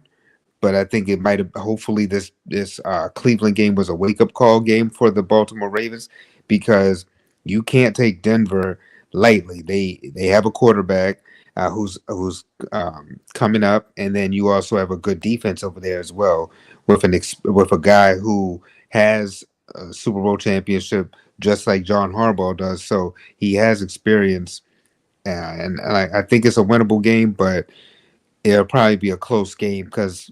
Just being a Ravens fan, every game is just close for some odd reason. Go ahead, RouG. Your thoughts. I know you were upset yesterday, but kind of like Hendo said, we kind of just become numb to this. Also, this is the 8th loss since 2022, by the way, with the Ravens losing in the last 2 minutes when they had a lead. Like I said yesterday, I'm not really shocked about this loss. I'm pretty much numb to it like everybody else. We're used to it by now. I just don't understand why we always play down to our competition. I don't get it. We did it against the Raiders. We did it a lot last year against some teams. They just come out there and they do silly things. They run wildcats when they shouldn't do that. They try to get cute. They don't run the football enough. Derrick Henry only had 11 touches with the football, and the offensive line just can't block or do anything, against top tier competition. So, which makes Lamar Jackson have to, do miracle plays, and he has to scramble and, try to get the ball out of his hands super quick. And everything was just off. And then the defense itself can't seem to catch a pass. Eddie Jackson, 3 interceptions. He could have caught 3 interceptions. He dropped all of them. Kyle Hamilton at the end of the game, like Dre said, dropped the game winning interception. So it's just things like that why this team is always going to be I ain't gonna say they're always going to be, but it's just this kind of stuff holds this team back. And coaching, as always, out coaches themselves or don't coach themselves at all. So it is what it is, man. We'll move on to the Denver Broncos. Hopefully Marlon and Wiggins is back. because they definitely need both of them. Stevens is god awful. The other guy that came back from injury, I don't even know his name. Davis. Davis. He's terrible too. Oh, shit. You said who? Oh, who came back like yesterday? No, Davis. Was it? Jalen Armour Davis. Oh, I forgot. Yeah. Yeah, exactly. It don't even matter who he is. He came back. You know what I say. So right, exactly. Google it. They just need to get it together, man. They need to get it together because Steelers didn't win tonight. Not surprised there. They're 6-2, and we're a game behind them. So we got to keep up the pace until we see them. So on to the next game, man. On to the next. I would be remiss if I did not get to the $2 super chats from Rave Kingdom. Shout out to Rave Kingdom with $2 super chats. RouG Pod sent me here, and we love hearing Hendo's opinion. Yes, we do. Big shout out to Rave Kingdom for the super chats. Get your super chat in. Do what Rave Kingdom did, and as always, appreciate you. Thank you for the super chat, Rave Kingdom. Appreciate the support. And thank you for being here, everybody who's in the chat. I saw Sister Sally, I saw One Craig, I saw Engraving, everybody. So thank you guys for showing love. But let's go down to DC Cravante, baby, because you were waiting patiently, and it's time to do it.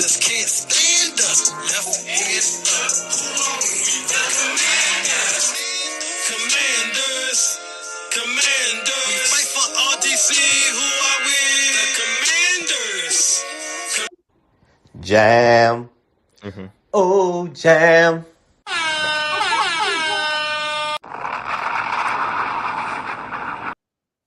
Commanders get the big win. Cravante, number 1 versus number 2. Caleb Williams, Jaden Daniels going at it. Matchup of the top 2 picks. Cravante, you even came on here after the game, giving your live reaction, which we may see more of, which we'll tell the good people about. Big things in the works for you Commanders fans. You guys have been asking for it. We're working on some things, but we'll keep you posted. Cravante, how did you feel getting that win? You mentioned in your video a little bit of a slow start the first 3 quarters, but in the fourth quarter, like a heavyweight fight, you really didn't know which way this game was going to go. 6 wins already, Cravante. 6-2, first place in the NFC East, but Philly is playing well, and the Cowboys lost yesterday, which you always love to see. What did you think about this game yesterday? So I was talking to Byron. I don't know if it was Byron or RouG that was like, yo, you got to do a reaction, because it was such a crazy ending that I know your reaction was crazy. We got to see it. Now, it was a lot of explicitives going on after that happened, because I was mad. I was upset. I was like, well, damn, for all this, Jaden should have go ahead and sat this thing out. You know what I'm saying? We shouldn't even put him out there like that.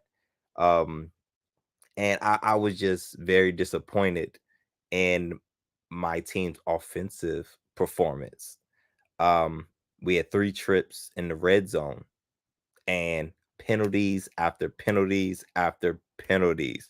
And we're not that team that could just overcome penalties and shortcomings like that. So we end up settling for field goals. It was 9-0 at halftime. Defense played as well as it could. Now, granted, Caleb was off. Caleb was off for the whole game. I think he had 30 yards passing for at halftime. And I think they had 90 total yards as an offense. So I'll take that all day as a defense. They do still have Keenan Allen. They do still have Roma Dunze. And of course DJ Moore. So we all know how bad my secondary is. Being able to keep them in check was really good for a half.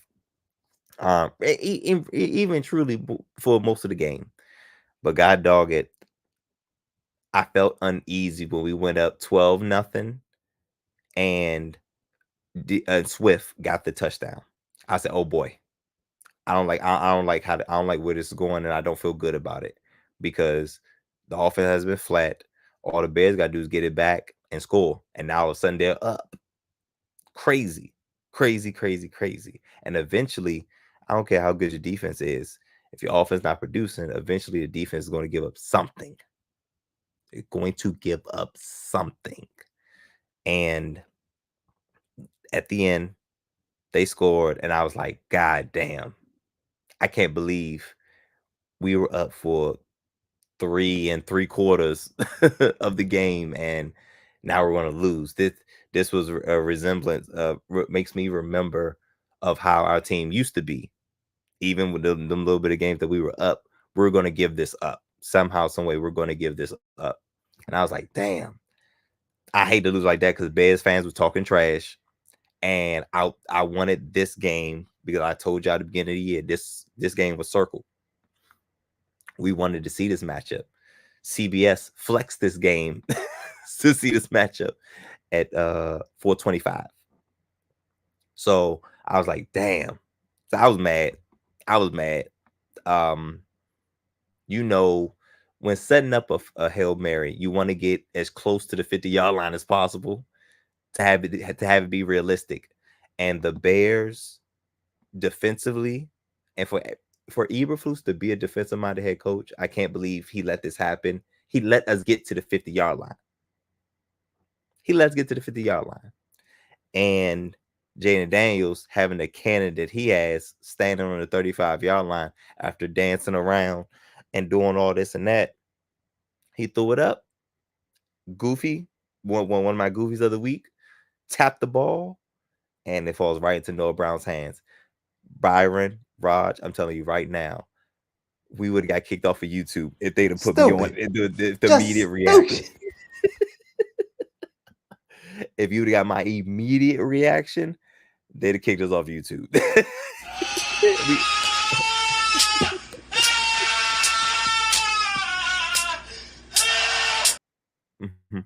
Or at least suspended. We'd at least been suspended, because the amount of explicitives and the amount of hype I had when that happened, you guys had to see it. You guys would have had to see it. My lady was with me, so she was like, oh boy. But it was fun. I had a good time. I wanted to do it. Was so crazy, like, yo, I have to do a video. As soon as Byron said, I was thinking, I was like, damn, I need to do a reaction, because I know it's gonna be a bunch of Commanders reactions. And here come Byron, yo, you should do one. And I said, set it up. You set it up, you throw the oop, I'ma slam it. You know what I'm saying? Like, like LeBron and D Wade back in the day. Very, very, very exciting. I like learning lessons and wins. I like the ability to learn lessons and wins, because offensively, we left a lot of points on the field. A whole lot of points. And shout out to the Bears defense for keeping us out the end zone, but we had a lot of opportunities. We should have blew them out the water, to be honest. Should have blew them out the water, but we're not at that stage in this offense yet.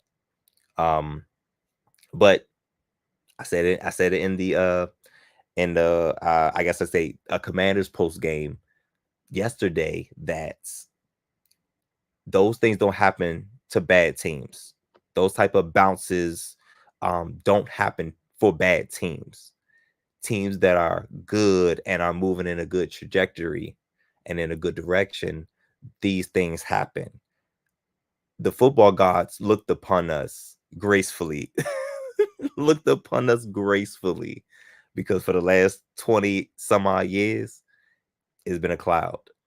And now the sun is shining.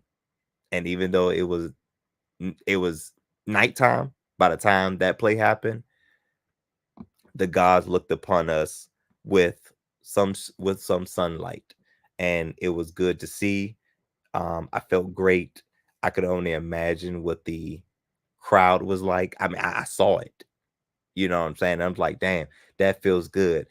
Everybody, every DC football team, Commanders, Redskins fan deserves this, because it's been so long. And just like the good brother Hendo said, he got kids that's older than the last time they won. I'm right there. I was born in 1990.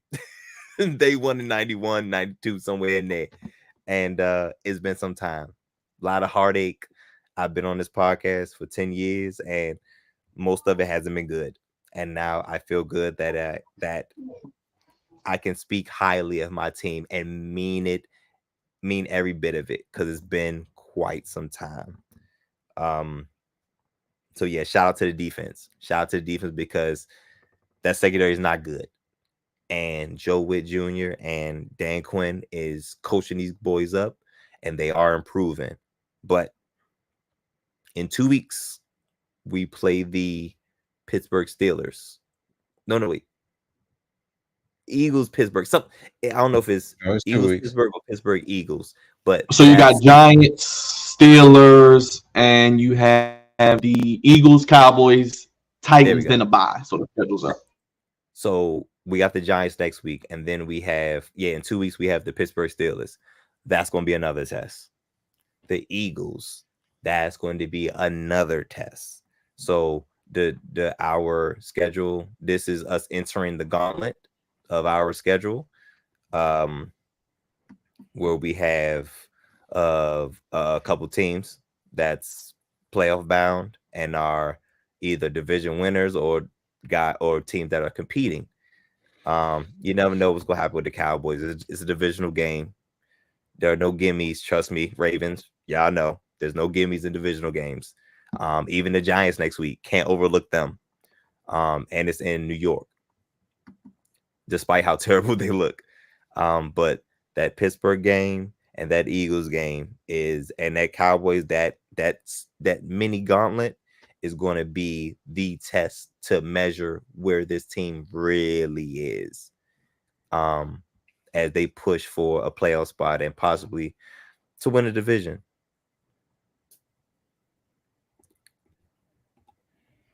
Yeah, as mentioned, you have the Giants, Steelers, Eagles, Cowboys, Titans, bye, and you got New Orleans, Eagles, Atlanta, who's playing well, and Dallas at the end of the season, Cravante. But I do have, real quick, some breaking news into the Flex Zone podcast news desk for RouG and Cravante, which you may actually want to hear. Let me get that up for you people here. Hold on. Good people watching. You guys, team, the Washington Wizards have officially won their first game of the season. The Wizards have won a game, Cravante. Can you believe it? Oh my. Oh my.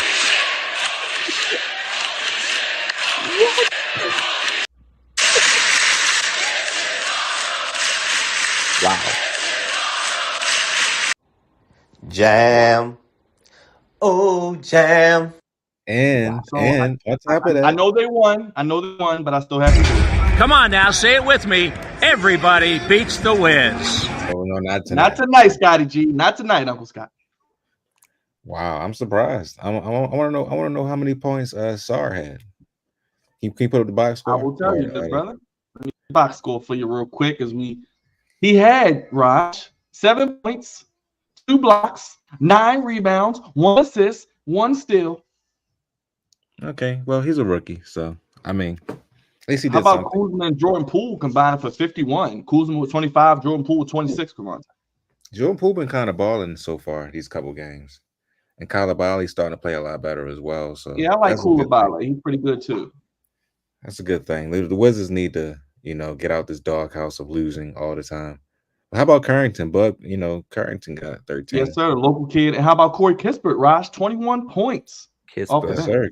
I love Kispert, man. He's a 3-point specialist, so he doing his thing as well. So congrats to the Wizards, man. I know it's the Atlanta Hawks, but at least it's an early win. Take it, every bit of it. We said 20. We said 20. Cravante, could they get over the 19.5?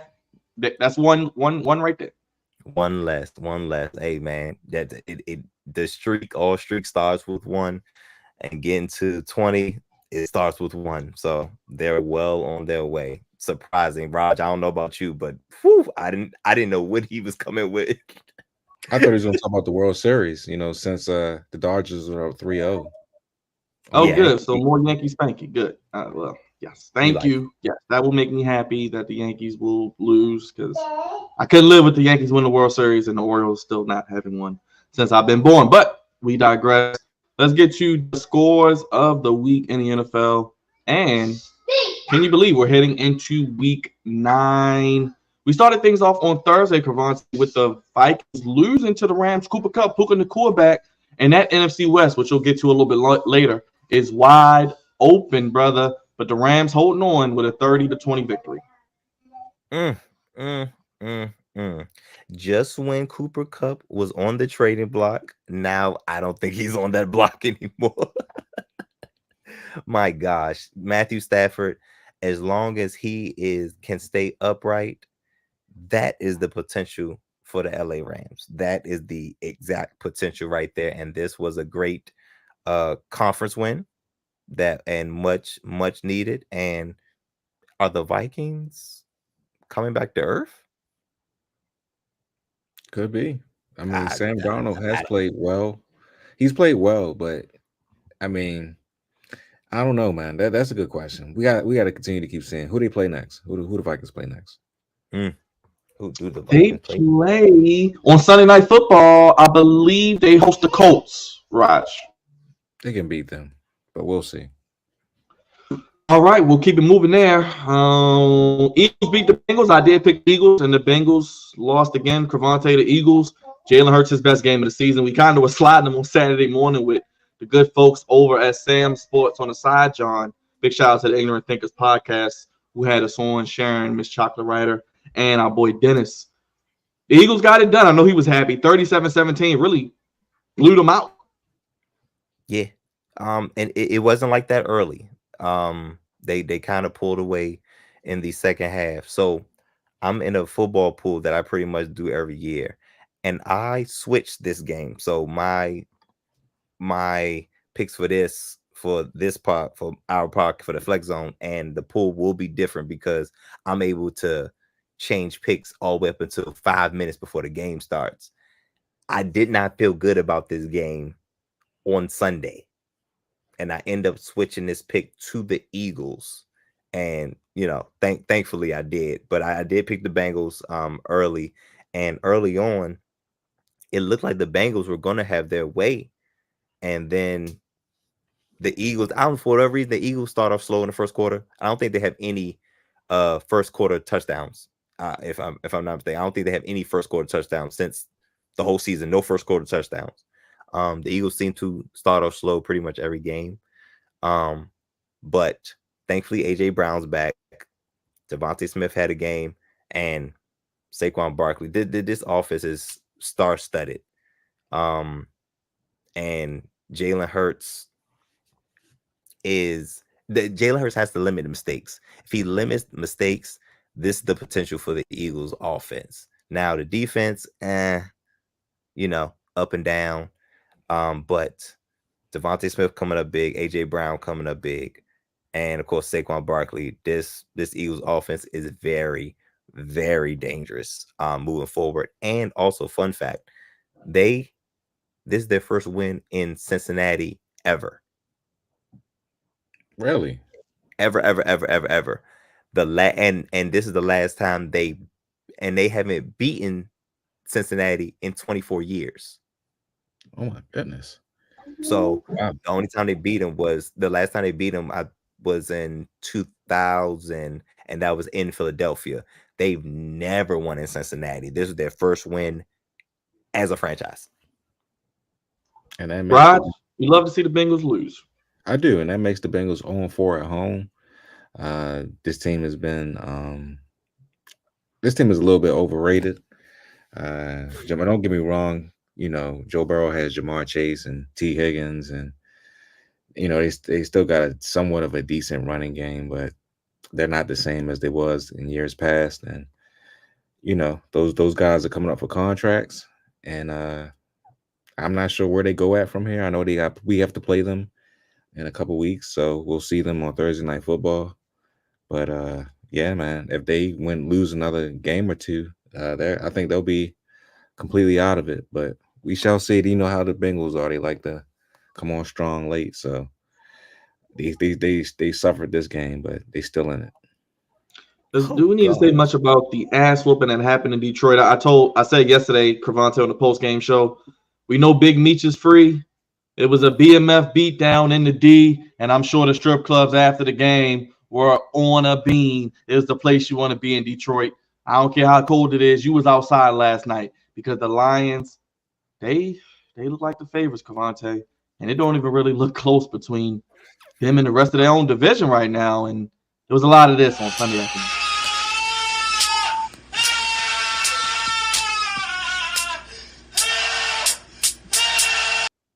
So RouG, Yeah, I don't know how much of this game you were able to see, I ain't but seen much of any of it. but But it I'm gonna was say this. 14-14. It was 14-14.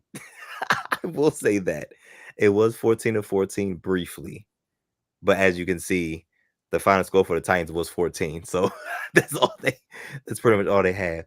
Mason Rudolph still looks better than Will Levis. I will say that. He still looks better than Will Levis. So are we gonna The say that? Lions, So we're the gonna say Lions are the best. Is Will Levis a bust? Yes. Okay. I think so. The Detroit Lions are the best team in the NFC. And I did not hiccup. I didn't stutter, any of that. They are the best team in the NFC. And the crazy thing is I don't think it's really that close. I love the Packers. I love the Packers are able to do. We'll get to their game. But Jordan Love's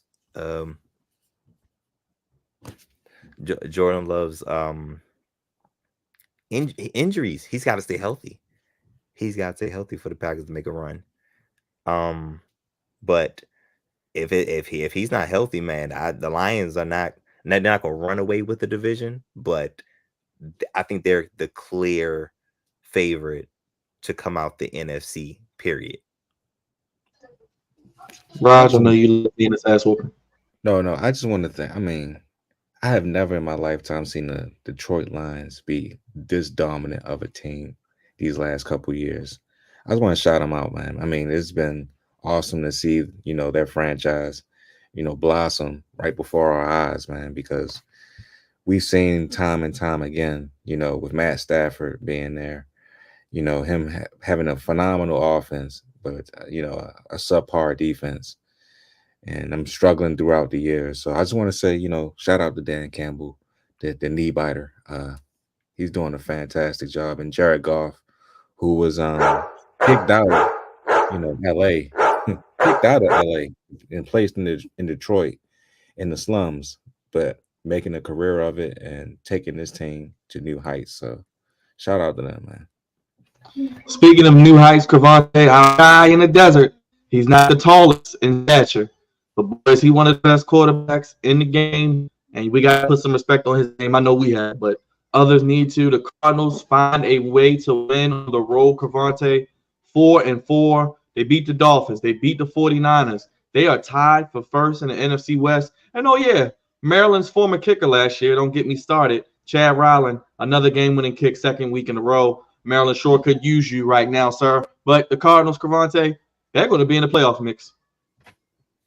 So, this was another one of those games that I switched on my pool because I felt weird about it. Yeah, Tua was coming back, but for the Dolphins to have been a 4-point favorite, I think it was 3.5, 4-point favorite, I felt weird about it. And the Cardinals, they never looked, let me see, they never looked overmatched, except for when they played the Commanders. But they never looked overmatched in this game. And the Dolphins seemed like, at least defensively, lost. Marvin Harrison Jr. was having his way with Jalen Ramsey. As you can see how Marvin Harrison Jr. is he's catching on. He's catching on to the speed. He's catching on to how this game moves, and he's building chemistry with Kyler Murray, which obviously the first couple weeks they didn't really have much of. But Kyler Murray is still one of the best throwers of the football that we have in the league. He's just inconsistent with his decision making, and I know that probably kills Coach Gannon, but sometimes his decision making is like, oh my gosh, and he's still short. So you have to move, but Kyler Murray is looking like the best quarterback in that division, which sounds Ooh, kind of crazy. crazy. Sounds kind of crazy. But and this is if Matthew Stafford was looking how he looked previously. If Matthew Stafford looked how he looked in this last game, then it's Matthew Stafford. But Kyler Murray is at the top of this division, which is crazy because the 49ers are still in the NFC West, right? Yeah, Last I technically. checked. And they beat the Rams and the 49ers, right? Yeah. Yes, sir. So they're top of the division. Raj, That's the Dolphins the done? way to win your division is defeat your divisional opponents. You say, are the Dolphins done? Are the No. Dolphins done? I know your boy Tyreek Hill. You got him on fantasy. I know you love to see him catch all those passes, and he told you he was back. No, they're not done. They're not done because they got to play the Jets twice, and they'll end up beating the Jets twice. They're not done because I believe they got to play New England again, or if they haven't played them, they got to play them, and they'll beat them. So they'll have a chance. They'll still be in it. I mean, let's just say whatchamacallit was getting his feet back. Hopefully, he stays healthy the rest of the season. The quarterback. But yeah, they're not finished. They're not done. Unlike a certain team that I just talked about, the New York Jets, who are awful and terrible and complete garbage. But they're not done. They're Dre, done. your thoughts on Tua and the Cardinals and the division. game? They're done. All right, Dre, I'll go to you first on the Jets too, Dre. The Jets lose to the Patriots. I told Raj they was going to lose, and they did. Bruh, they're done. I'm messing around. The Jets are done. Dolphins are done. It's gonna be Buffalo's division again. Finish him, Daddy. Crazy. Cravante said that Kyler Murray is the best quarterback in that division. I'm gonna still say Matthew Stafford with Kyler Murray right behind him. I think the Rams are just decimated by injuries at this point for real.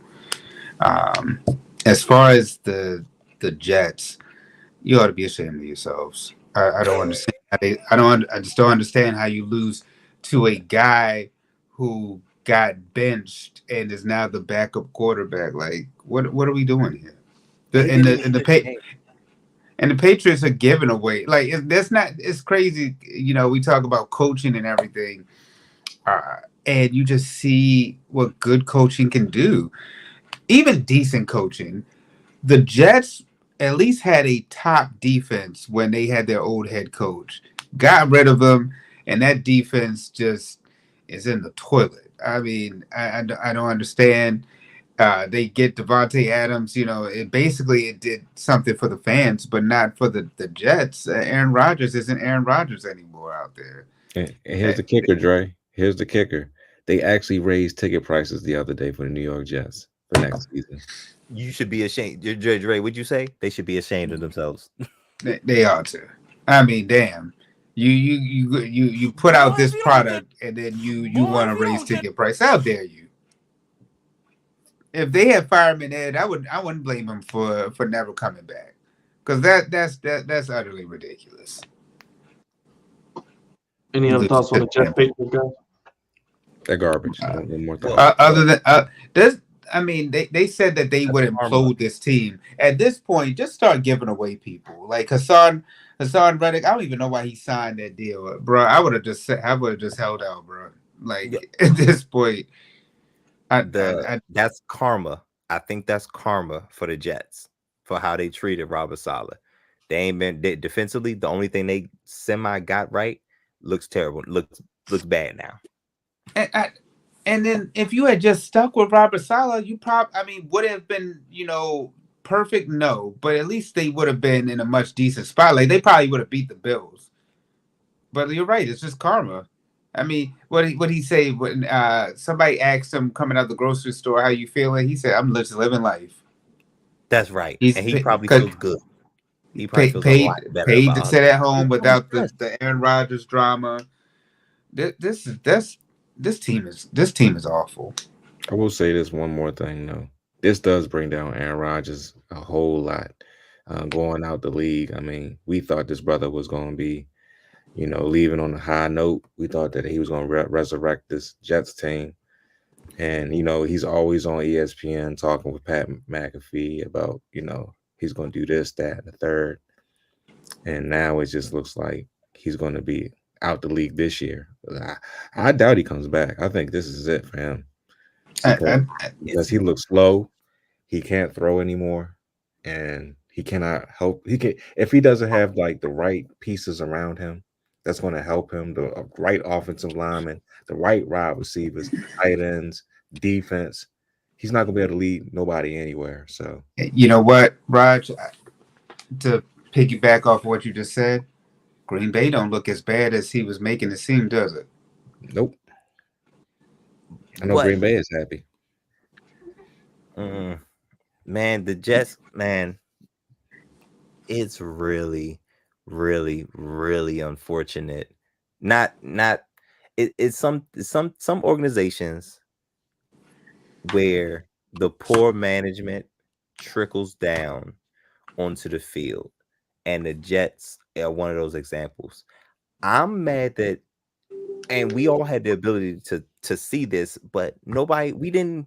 I guess we kind of had it in the back of our minds, but the Jets being the Jets and Aaron Rodgers being the narcissist that he is, there was no way that this was going to work.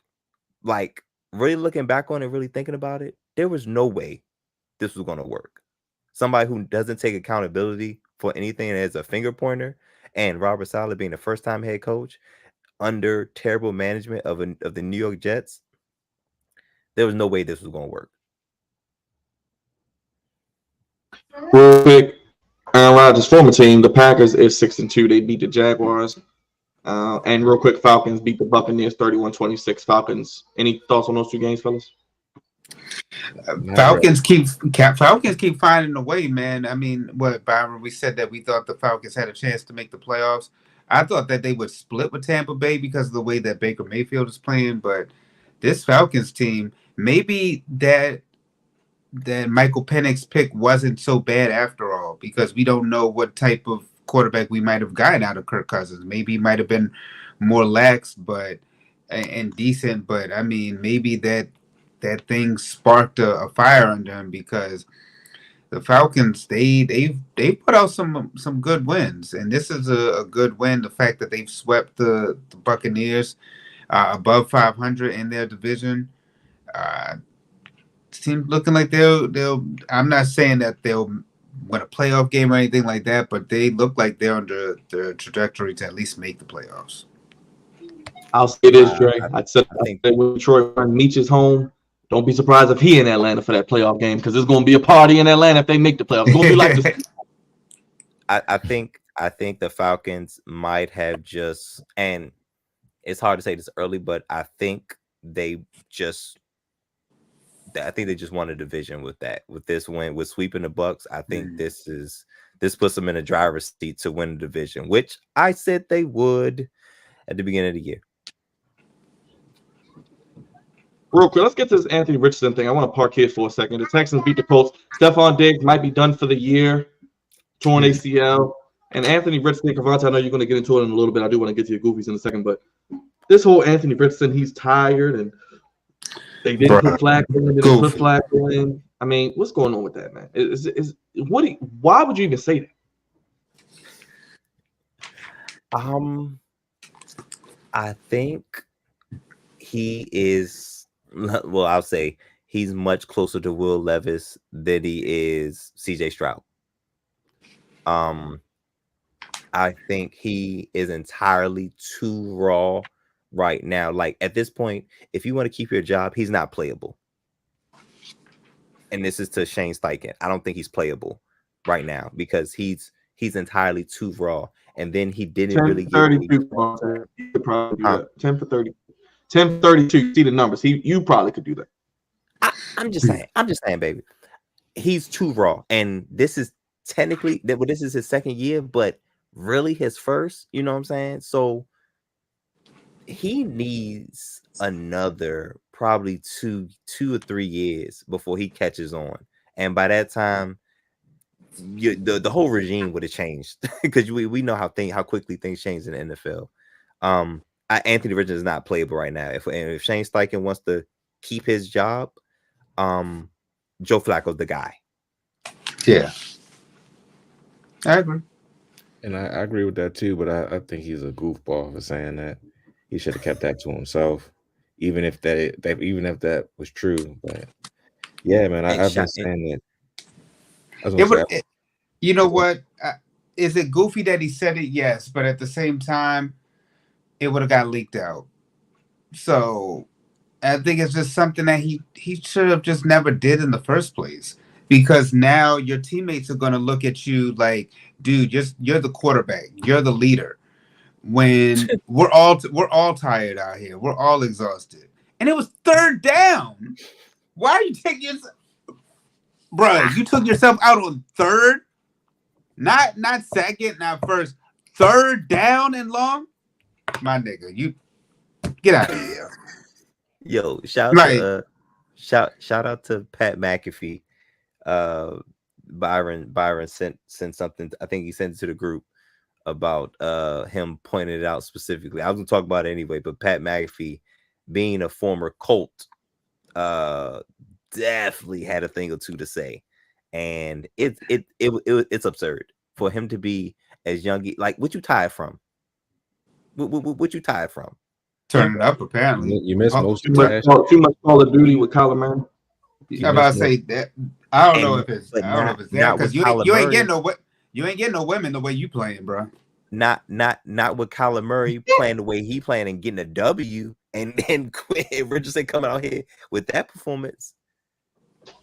Listen, I didn't like this draft when they drafted him. I thought he was too raw. He should probably still be at Florida right now. I agree. Yo, he looks like who was the cat that the 49ers traded for, and then Lance. Who? Trey Lance. Yeah, that's what it's given. It's giving Trey Lance. I'm getting Jamarcus Russell vibes, just 10 for 32. I can't get that out of my head. I could do that. It's giving bus like vibes. He's definitely bust. You reached, and it is the thing about NFL organizations. There are times where you need to let go and start over, and sometimes you don't want to jump the gun, but this isn't it. Y'all messed this one up. So cut your losses. I mean, remember the Cardinals did that was it Josh Rosen? Yes. Oh yeah, you're right. And got rid of the coach too. Kyler Murray. Listen, man. Now the only thing is this is not a great draft class coming out of quarterbacks. That's the only thing right now. But you made a bust, and you need to have Joe Flacco finish the rest of the year. Agreed. Real quick, Chargers beat the Saints. What? Chargers beat the Saints 26-8. The Saints could be selling some players. Possibly Kamara did just re-sign though. The Seahawks 31-10. Broncos beat the Panthers 28-14. Bryce Young's back. Chiefs 27-20. Travis Kelce, Zay Worthy touchdown. They beat the Raiders 7-0. Commanders beat the Bears, and the 49ers beat the Cowboys. Drea, your Cowboys pretty much done. I mean, they're 3-4. They're not dead yet, but Cavante loves to see it. No, that's another team that's dead. They done too. We knew that when the Ravens basically took their heart out. And then yesterday, I don't understand last night's game where the Cowboys were looking like they about to win it, and then in the third quarter was the turning point. They had a slight, comeback in garbage time, but you just gave up like 21 in the third quarter. What are you doing? I understand Michael Parsons isn't out there, but this team is just all over the place. I mean, they don't know if the head coach is going to come back. The owner is old and apparently out of touch with today's NFL. You paid your quarterback, you paid the wide receiver, but then they're not in sync as much. Maybe it's because of training camp, and then you don't have a number two. You can't run the football. You can't do shit. That's what it is. You can't do a damn thing out there. Steelers beat the Giants 26-18. First place in the AFC North. RouG, Game ball, not so game ball, good brother. I'll let you lead off. Oh, joy! I get to lead off this greatness. Well, my game ball.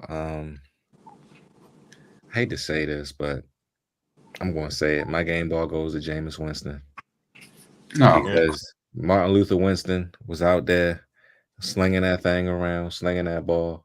Should he have thrown 5 interceptions? Yes, but the Ravens didn't let him do that. They let him be great because on top of throwing three touchdown passes over 300 yards, he had that nice little wrap over his head or what I don't know what they call that thing with the braids and stuff. He got the nice little wrap going on. What was it, a turban or something he had on? Whatever. No, not a turban, but he got them braids, that nice little wrap braid. You know how some of them guys be wearing that stuff, but he had a fantastic game, man. He was first game back since 2022. And he just lit it up. He lit it up out there. So he gets my game ball, man. Such a great effort, such a great quarterback for one game. We'll see what he does for the rest of the season. But shout out to him. My not so game ball has to go to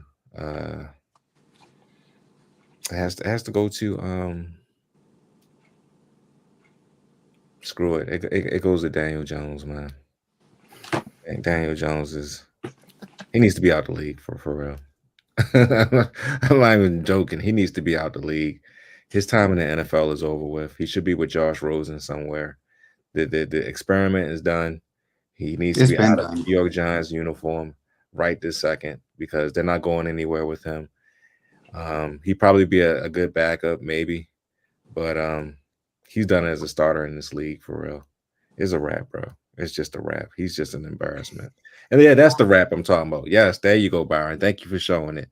He got that little braid wrap that the young guys be wearing. These young whippersnappers would be wearing nowadays, but not the young whippersnappers. Yeah, the younger whippersnappers, But yeah. Those are my game ball and not so game ball. Jameis Winston, who lit us up like a Christmas tree. Shout out to you, good brother. And Daniel Jones, who needs to be out the league, or at least somebody's backup. Not our backup, but somebody else's backup. So there you go. Jersey Drake, go ahead, brother. You know what? I'm gonna say my game ball has to go to. I'm sorry. My not so game ball. I'm gonna give it to.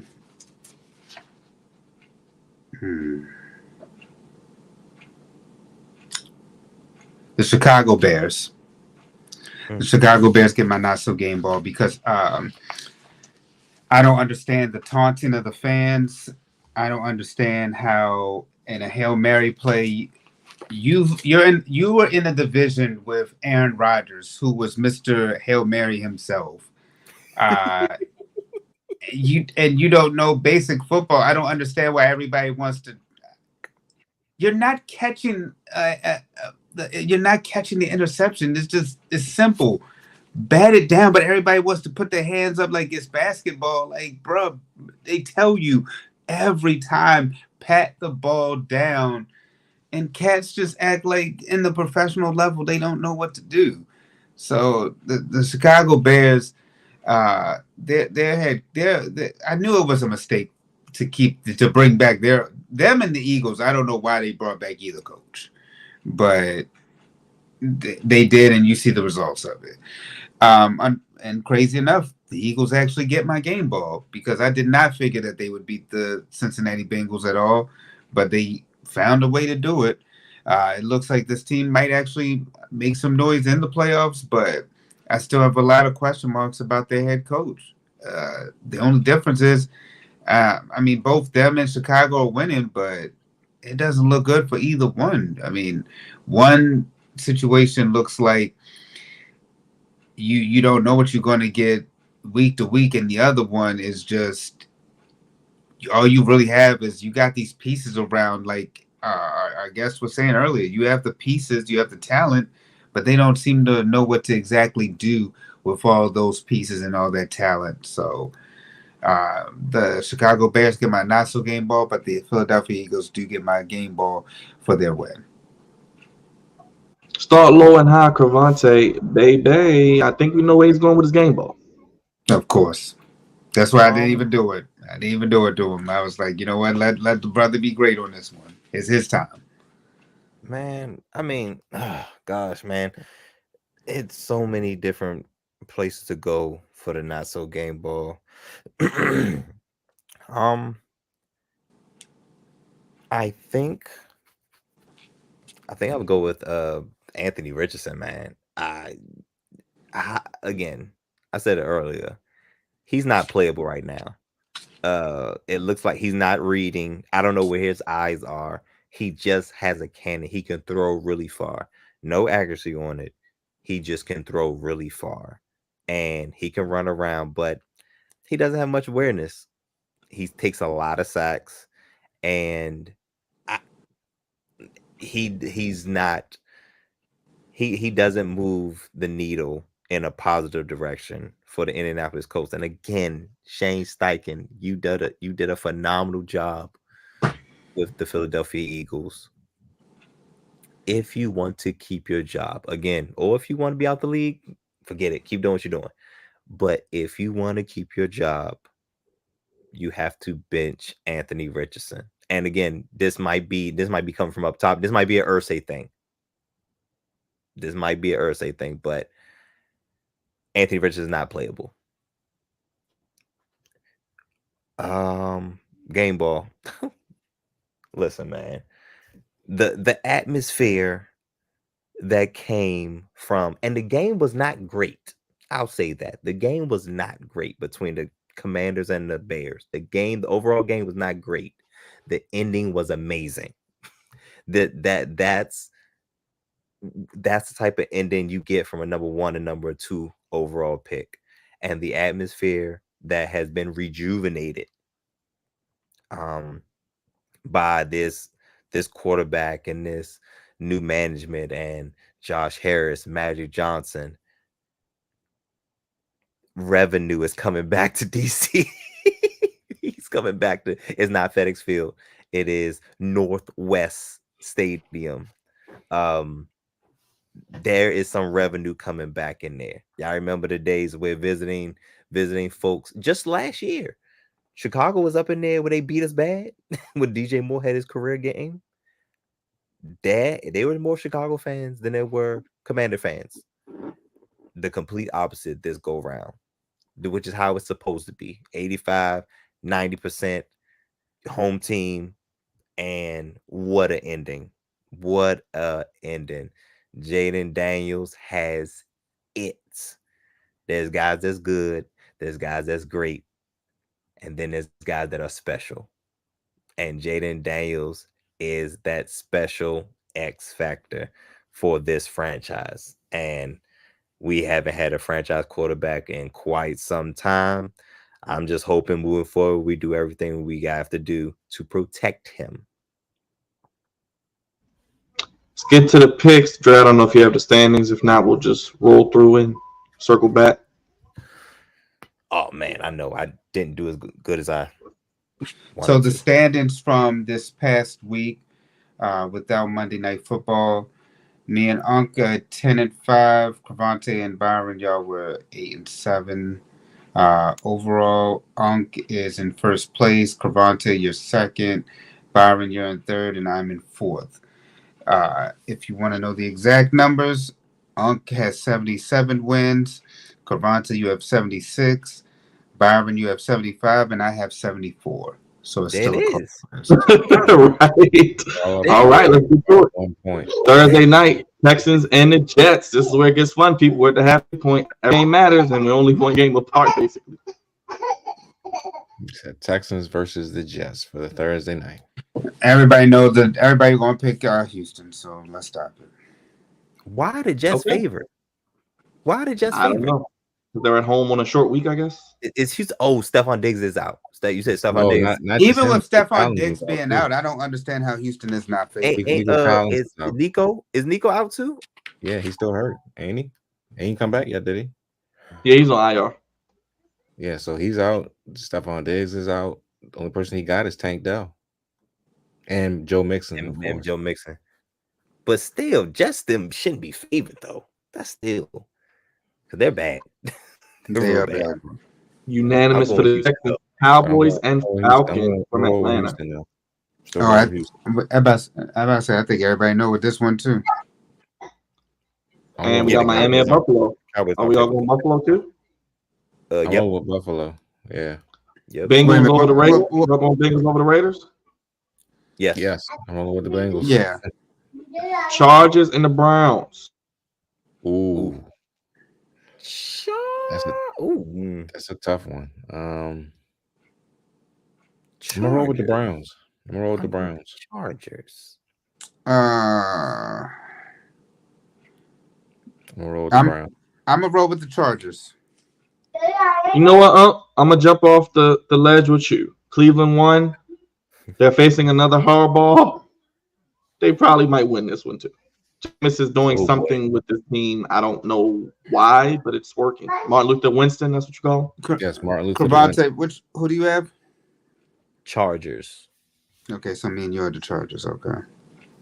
Oh my gosh, this one will set us up and feed generations. The New England Patriots and the Tennessee Titans, 1 o'clock in Nashville, Dre.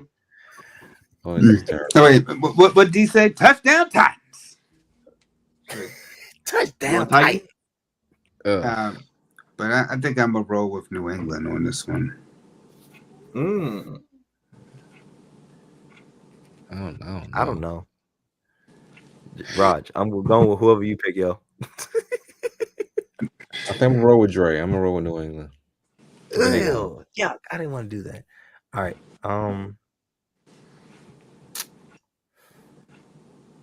I guess Drake. Oh my gosh. Shoot. All right, Patriots.